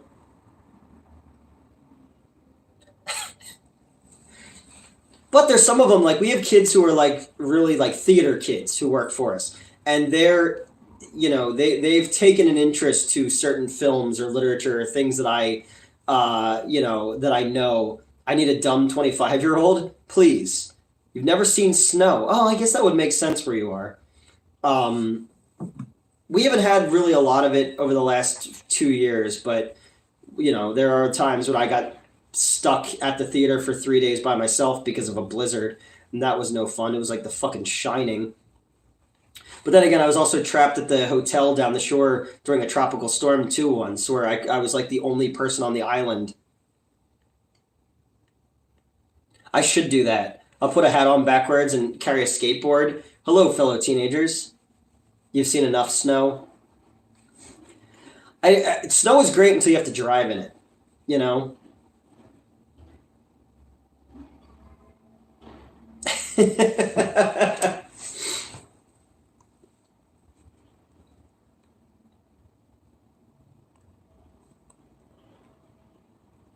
Yes, please flush when you go to the movie theaters. Jesus Christ. Um, Drive or shovel it. Yeah, and I'm at that age now where I'll probably have a heart attack and die face first in it. Um, and I can't die yet. I need to stay alive and get revenge on some people. So I'm basically fueled by revenge now. Uh, the best revenge is living a good life, right? Don't get me started, hot creamy farts. Yeah, 1993 is the fucking Stone Age, you know? Well, I have to be careful because I said vengeance jokingly in a tweet, and it got shared on Reddit, and then the guy I used to work with made a tweet where he was Batman, and it started a whole fucking thing, and I'm just like, dude, I'm at work. I can't deal with this right now. Ghost Rider be the. I actually want to do. I had an amazing. I had a really cool, weird Ghost Rider idea the other night, and I was like, maybe I'll shoot a renewt about how to reboot the Ghost Rider character, because Jesus Christ, you're now John Wick. I should be, although I don't have a dog. Um,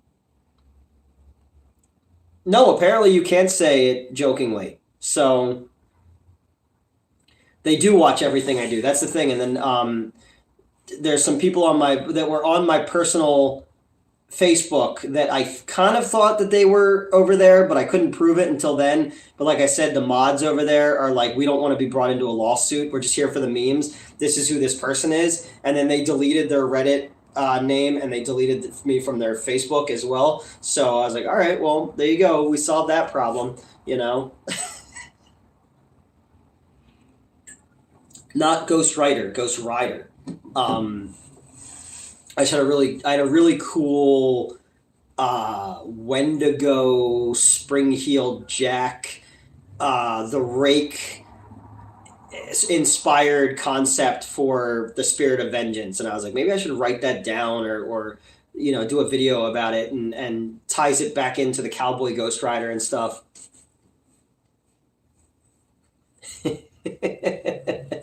You never know. I don't want. I don't. I'm not into retribution. You know, I want people to go, oh fuck, he was right. Like he is good at this. You know, or oh shit, he did get stuff done. You know, and that's kind of what I want when people, you know. Like I said, I have a whole folder of things that people said I'm never going to do and that I've made up. Well, I put out 4 projects last year. I got 9 coming up this year, you know. So I've clearly done something, you know. Plus I'm up for a fucking network thing. So, you know, and that's all I want is I want them to go, we had all the money and resources and we didn't do half of what he did. So that'd be kind of cool. Well, if you did it in the 90s, it would have to be Danny Ketch, though, because Danny Ketch was that Ghost Rider. There's a... do you ever get points? Yeah, I get points on the ones that I worked on for Folder of Vengeance. That's right. Well, you know, I made the mistake during all that shit, when it was like the heat of it, to go and look at what people were saying about me, and I said, nope, I'm never going back to that website again. But people send me stuff that people talk about me, and they're trying to get me to react, and I'm not going to.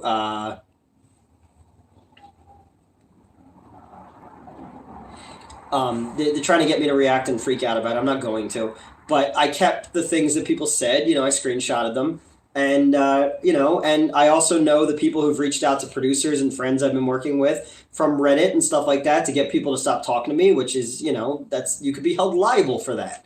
You write a blog about me over in England. I know what the British libel laws are. I have lawyers in that are friends with, that I've done work for, that I go to the movies with. I was just at the fucking seeing Aquaman 2 weeks ago with one of the biggest lawyers in Philadelphia, who's done a lot of work for me. And, the dude wrote a blog making fun of Christy when she passed away too. And I have all that stuff, the people who are going to talk shit and think they can get away with it. Well, we're going to get to a certain point where people can't get away with it anymore. And you can't just say I'm here for the memes, because we know the things that you said,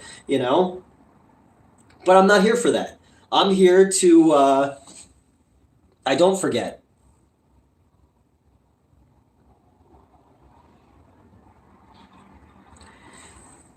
And I don't want that to be the only thing that I do. I also really like working with people and talking to people and getting to make things again. Like, one of the worst things ever was,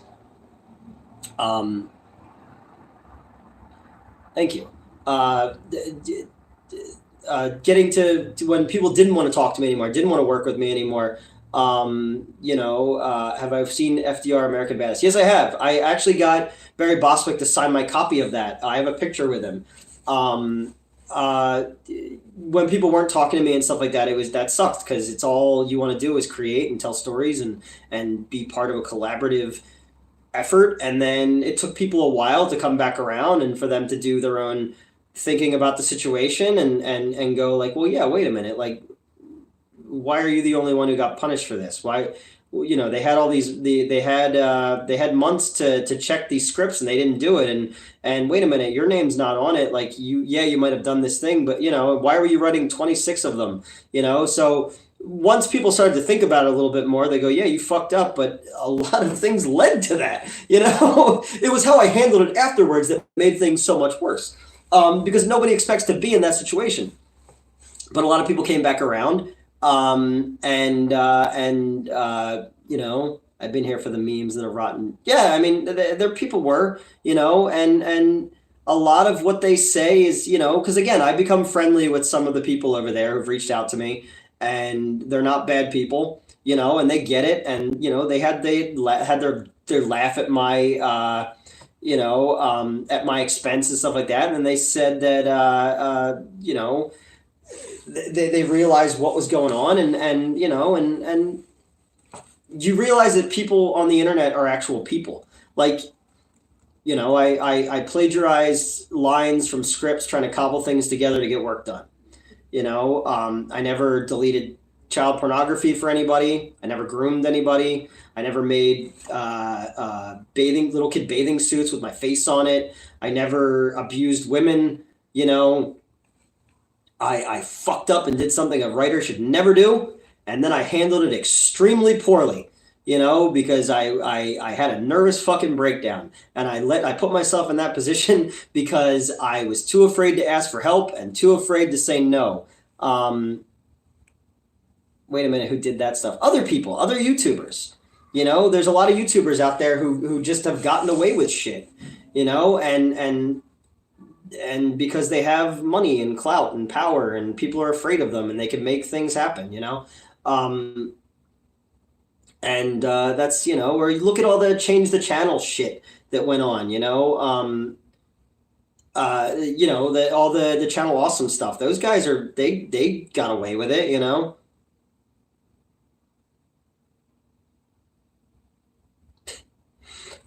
but I should have said no. I should have said this isn't my job and all this kind of stuff. I didn't do it. I wanted to leapfrog everybody. I wanted to prove everybody wrong and be the fucking man and the hero and be able to join in on all the shit and I know that plagiarism is bad. I knew that it was bad,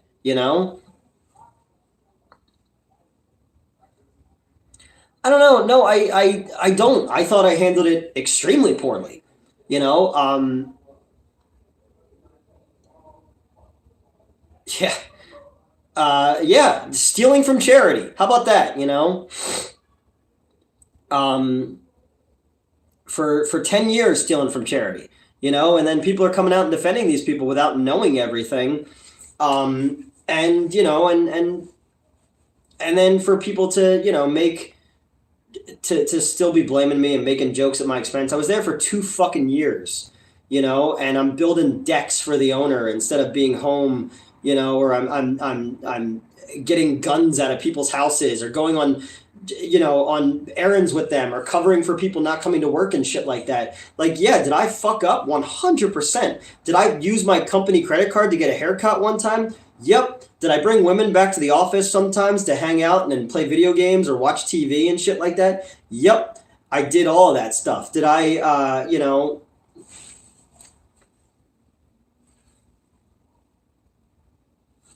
did I get paid for my deck work? No. I didn't get paid for any of the extra fucking work that I did. Then we had to tear the deck down because he didn't get zoning. He gave us hot dogs, and that was okay. And no, they didn't need somebody to because if nobody found out about it, it would have kept going. Again, like, I'm the worst dude in the whole fucking world, but if they didn't get caught, I'd still be there, and Justin would still be my friend, and Crystal would still be hanging out with me and all that kind of stuff. Did you have sex with the girls in the office? No, I did not. Never had sex with any of the girls I brought to the office. Are you kidding? No, I'm not kidding. Two of them are gay,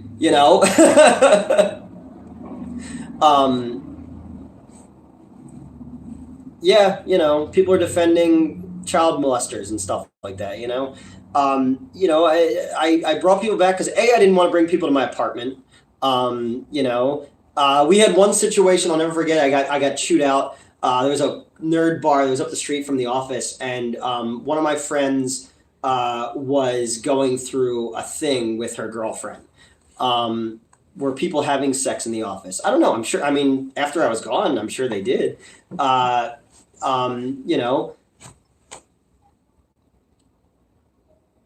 I've had sex at the theater many times, at all my theaters, basically, and at the hotels too, but like, one of the women I'm still friends with, she got into a huge fight with her boyfriend at this bar. I don't know. I never got that close.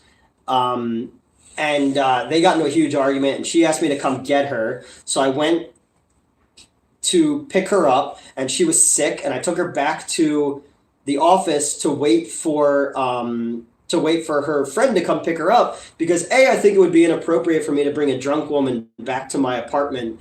There's negative connotation around that. So if you bring them somewhere where it's a neutral place where there were people working upstairs, and then they said, well, that's weird. Like, why would you do that? Well, okay, what am I going to do? Am I going to leave the chick crying drunk in the parking lot of the trivia bar? Yes. Or am I going to bring her someplace where there's people around where, we know that I'm not up to no good, and that she feels safe until somebody comes to get her? But it was like a huge fucking thing. And like they used to say, like, we thought you were going to get Me Too'd.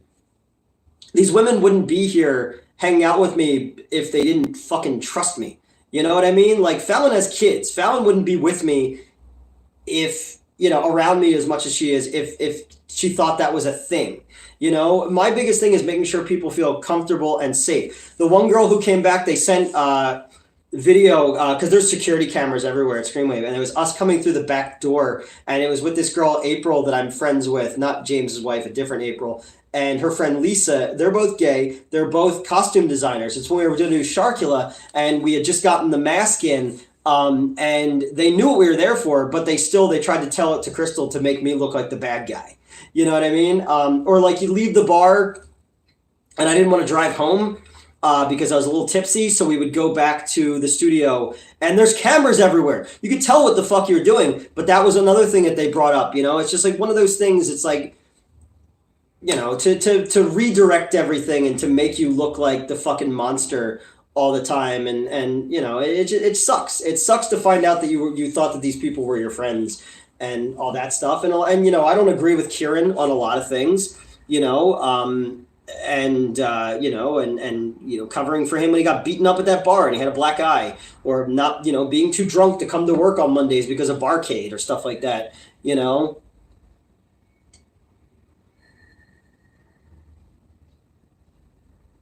Oh, of course. Well, certain people are above it because they know where the bodies are buried. Like, Bob McGran used to hang out at their office all the time. Bob McGran's a fucking pedophile, I never felt comfortable around that fucking dude. When I was dating that girl Krista, we used to purposely not go to hang out with Justin at his place if that dude was there. You know, he always made me uncomfortable. He'd say shit like to her, like, "Oh, don't flush the toilet when you're done in there." You know, and like when Justin moved, they had me go over and help take a sofa out of his house. You know, and they purposely waited, had me go there first to go be with Bob because I knew he made me uncomfortable. But again, deserves a second chance, right? I'm still friends with Justin's sister, you know, and I'm not allowed to say that, but you know, I am like somebody I care about, you know, and I still care about him too. I still love him, you know. It was one of my best friends for 20 something years, but to find out the things that I've found out over the last 2 years, it's a lot to deal with. You don't. I never had a chance to properly mourn them, and it's a thing, you know, and I don't want it to turn into a thing about them because, granted, I've met a lot of fucking good people because of them and the opportunities that I was afforded. I know, but like, you know, it's a thing. It's you know, it's I know full well the mistakes that I made, you know, and I know that the position that I put people in with my laziness and my mistakes and stuff like that. Do I wish that people saw that I was hurting? Do I wish that people saw that the fucking Bell's palsy from the stress and stuff like that and going through live, you know, going through streams, 6 hour long Nick Matei streams and trying to find 10 minutes that he wanted for a video and all that kind of stuff? No, I don't beat myself up too much because I know what I did, you know. I know the mistakes I made. I know the lies I told. I know the shortcuts that I took. I know that I plugged in jokes from other people's roasts for the fucking roast because they said that me making fun of autism and stuff like that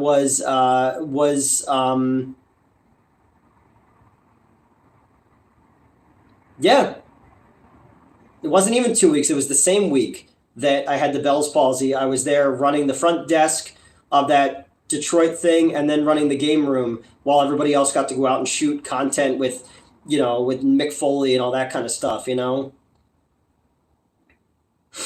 Yeah, I don't know. Like I know the mistakes I made. And again, like you go back to the roast, everybody wants to bring up the fucking roast of the thing they told me you can't make fun of the group Continue. There were these other YouTube guys who were they raised a bunch of money for Kickstarter for a thing that they never did, and you can't make fun of autism because you know people are going to say stuff or whatever. And so I had to change my whole set the day of, and Crystal was there, Justin was there, drank 6 fucking Red Bulls, and people threw out jokes from other roasts, and I took all my stuff out and plugged those things in, and then I got in trouble for when I reverted back to throwing in jabs about certain things that they told me not to. Like Brental Floss told me I wasn't allowed to make fun of them and shit like that.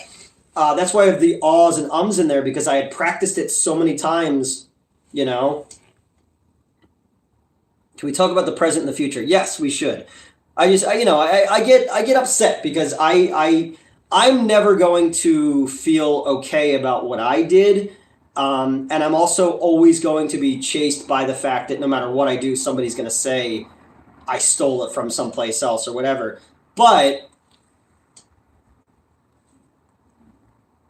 I was doing more than 3, man. But I was lazy in that situation. I took a lazy way of when they said that things sounded too much like me and not enough like him. I took them out and I plugged shit in from other reviews, and I made the mistake of expecting it to be rewritten, and it wasn't, and that was my fault. Should have never put myself in that position in the first place, but I did it because I wanted to be the big fucking dick in the office, and I wanted to be above reproach and all that kind of stuff, and I wasn't, and I messed it all up, and I've spent the last 2 fucking years chasing that, and and that's it. That's where we are, you know. 30 coins to great. I'll check it out. But yeah, when it comes to the future, like I've done more in the last 2 years because I feel the need to.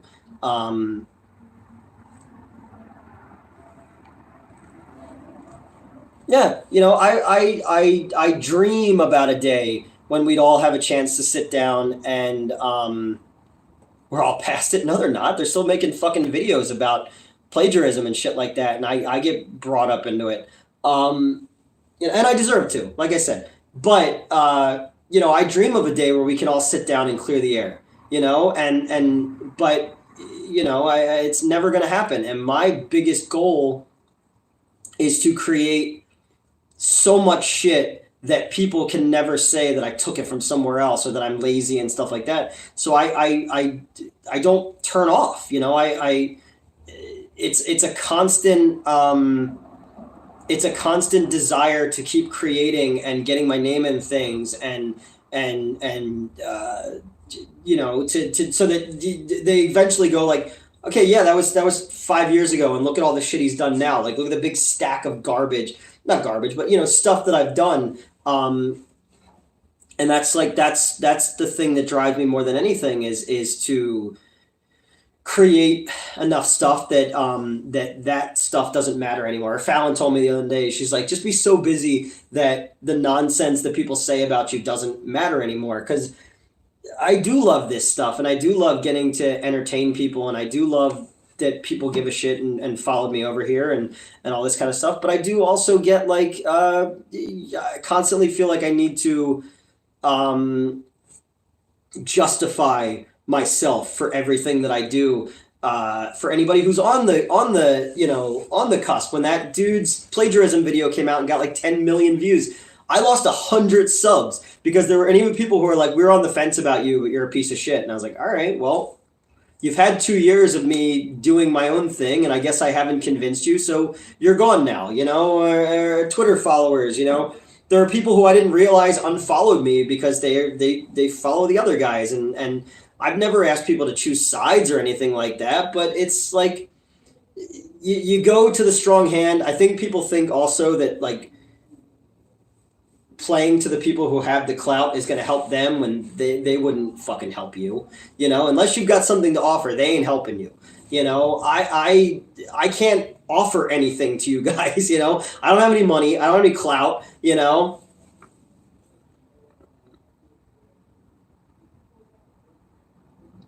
Yeah, exactly. 2 years ago, and I had to come clean about suicide attempts, and I had to come clean about dumb shit that I did, and I had to come clean about, childhood abuse, and I had to come clean about,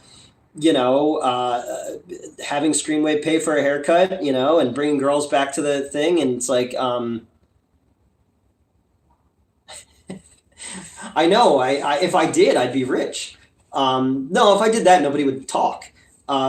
And I just, again, the reason I'm sitting here right now is I like the conversation with people. I wanted something to do tonight. I wanted people to talk to. I was feeling kind of low, and you don't have to come clean about shit, but I feel like I do, I feel like no matter what I do, it's always going to be something that's going to hang over me. No matter, like, I could win a fucking Academy Award next year, and it's not going to matter because that's the one thing that a lot of people can hold over my head, I did pay back, actually, and it didn't matter because it was brought up not too long ago to people as well. Let's talk about sex, baby. I would wish I'm having sex right now. That'd be a lot more fun than this. Well, not this. I like talking to you guys. I mean, as far as like this shit.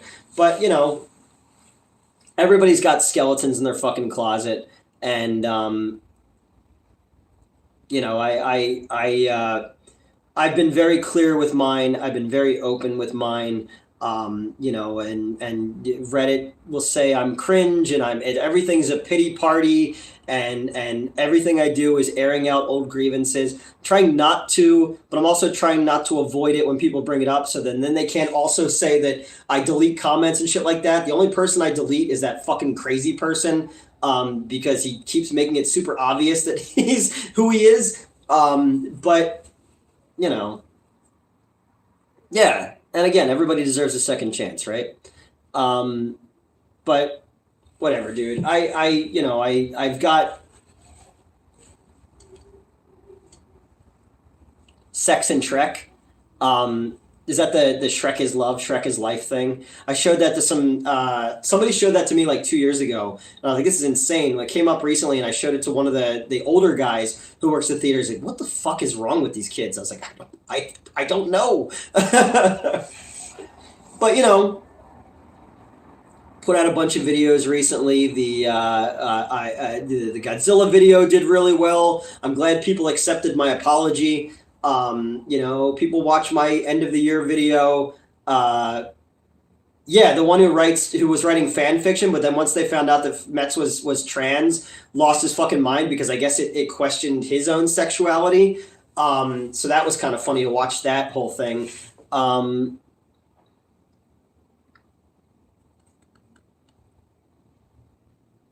Yeah. People are strange. I don't remember your name. Oh, the Doors song. I was like, wait, what? I had to think about that for a second. Or was it Echo and the Bunnymen for the beginning of the Lost Boys? They covered it. But yeah, no, we've got recently videos have done a little bit better, and Star Trek: The Next Generation is a funny YouTube videos thing. I don't know. Is there a Star Trek: The Next Generation comedy thing? I love Star Trek: The Next Generation. Um, yes, I did see the trailer for it. It looks a lot of fun, actually. Have I seen What If from Marvel? No, I didn't. I haven't even seen the first season of it, which is crazy because I loved the comics when I was growing up. I always thought that would make a great movie. As long as you continue your channel to grow. Yeah, I mean, it's going to grow as much as it is. I think again, like I said in the video, I think we hit our plateau. I think me just sitting here talking without editing and stuff like that, like Maritosis does editing in his, and they come out great. I don't, because I don't edit. But, I think we've kind of hit our ceiling when it comes to that. And anybody who watches. I think I'm good. Who's the hotter, Scully, Dr. Crusher, or the chick from Friday the 13th, the series? Whew. The chick from Friday the 13th, the series was Robbie. Scully, Gillian Anderson, or Dr. Beverly Crusher is Gates McFadden. Oh, okay, with innuendos and out of context. I'm going to go Scully. I'm going to go Gillian Anderson. But again, I'm trying to distance myself from redheads. There's just so many in pop culture. Back before Hollywood decided that they no longer should exist. Maybe Hollywood's onto something. I'll have to check that out. Because I've seen a lot of abridged stuff and bad lip reading things and all that. Marvel Zombies and Hank Pym episode. Okay, that'd be kind of cool. Because I know Marvel Zombies started with, I tell you how I go about hitting on Mets. Go ahead. I'd like to know this. So when we actually get you in person, we can figure out, we can film this. And again, if you're in the Ohio area, or you're in the northern northeast Pennsylvania area, come hang out with us at the con. Fallon will be there, Metz will be there, I'll be there.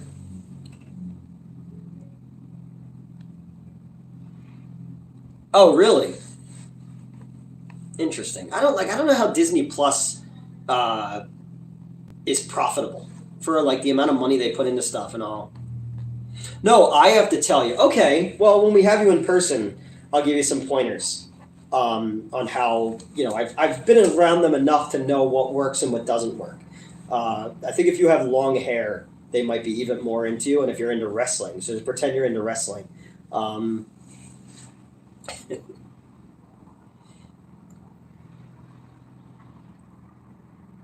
Horn Dog hired, do it. Wrestling blood, yeah, exactly.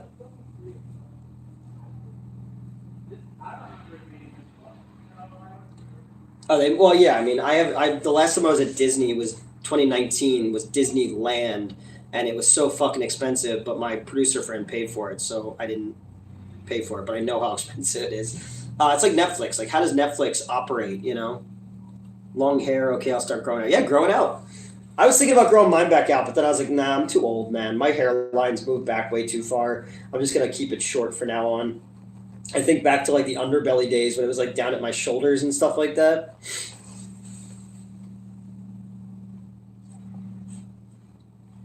Is there a season 5? I only saw the first 2 seasons of it, and I was very hit and miss on it. They were trying to make it a lot like Star Wars, so it kind of like, it was like the first 2 seasons of Picard. We just couldn't really get into it. Should I be up front or play? No, totally up front. Oh, they're adding. I did read about that they were adding commercials. All right, I gotta pee. I will be right back. Talk amongst yourselves.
What'd I miss?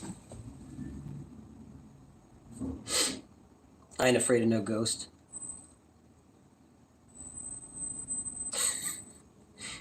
I don't know what just happened, but I came back to, he washed his hands gross. Sorry, yeah. I'm always weirded out, but especially at the theater when I see people go out without washing their hands, and I'm like, oh, horn dog plotting and scheming. Okay, that makes sense. I even closed the bathroom door so you guys couldn't hear me peeing because I felt like that would be bad form. But then Elvira was sitting outside the door like, seriously, dude? I know. Don't worry, horn dog. I'll get you an in, you know. I don't know. I got nothing left. All right, guys. I'm going to log off now. Thank you for hanging out with me, for airing some grievances, which I'm going to try not to do anymore. What if I blade my forehead and see? That might be all you need. I think that's, once you go in, can you get out? I can. Yeah, thank you guys for hanging out with me. Sorry it got all like, and I'm sure some of this shit will wind up on Reddit like it always does. There's 2 sides to every story, and I seem to be the only one accepting the blame. And my biggest thing is, man, I want to have so much good shit to share with everybody, and fun stuff to share with everybody, and projects we're doing, and opportunities to include people and stuff. And we're going to get back to regular streaming on Wednesday, I think Metz said. I'll have to find out. That's the ultimate goal for 2024 is for some of the shit I've been doing to kind of finally send me all your used socks and underwear. What do I have, a Fansly? I'm going to buy my used underwear. Just the idea of having more shit to do so I can have an excuse to do cool stuff with you guys, and not for it to be shitty, and to be fun and not have to talk about that stuff. But I'm still in a I'm still in a trying to figure out my life kind of thing, and we'll get there. We're gonna get there eventually. And I actually feel like writing now. So thank you guys for sitting and talking to me for a while. It kind of spurred some ideas up, and that was kind of what I wanted to do tonight, was just get moving and feel like I had something going on, and we talked for 3 hours. So thank you guys for hanging out with me, and sorry if I'm lame and cringe, but it's nice to have online friends. So have a good night, guys. See ya.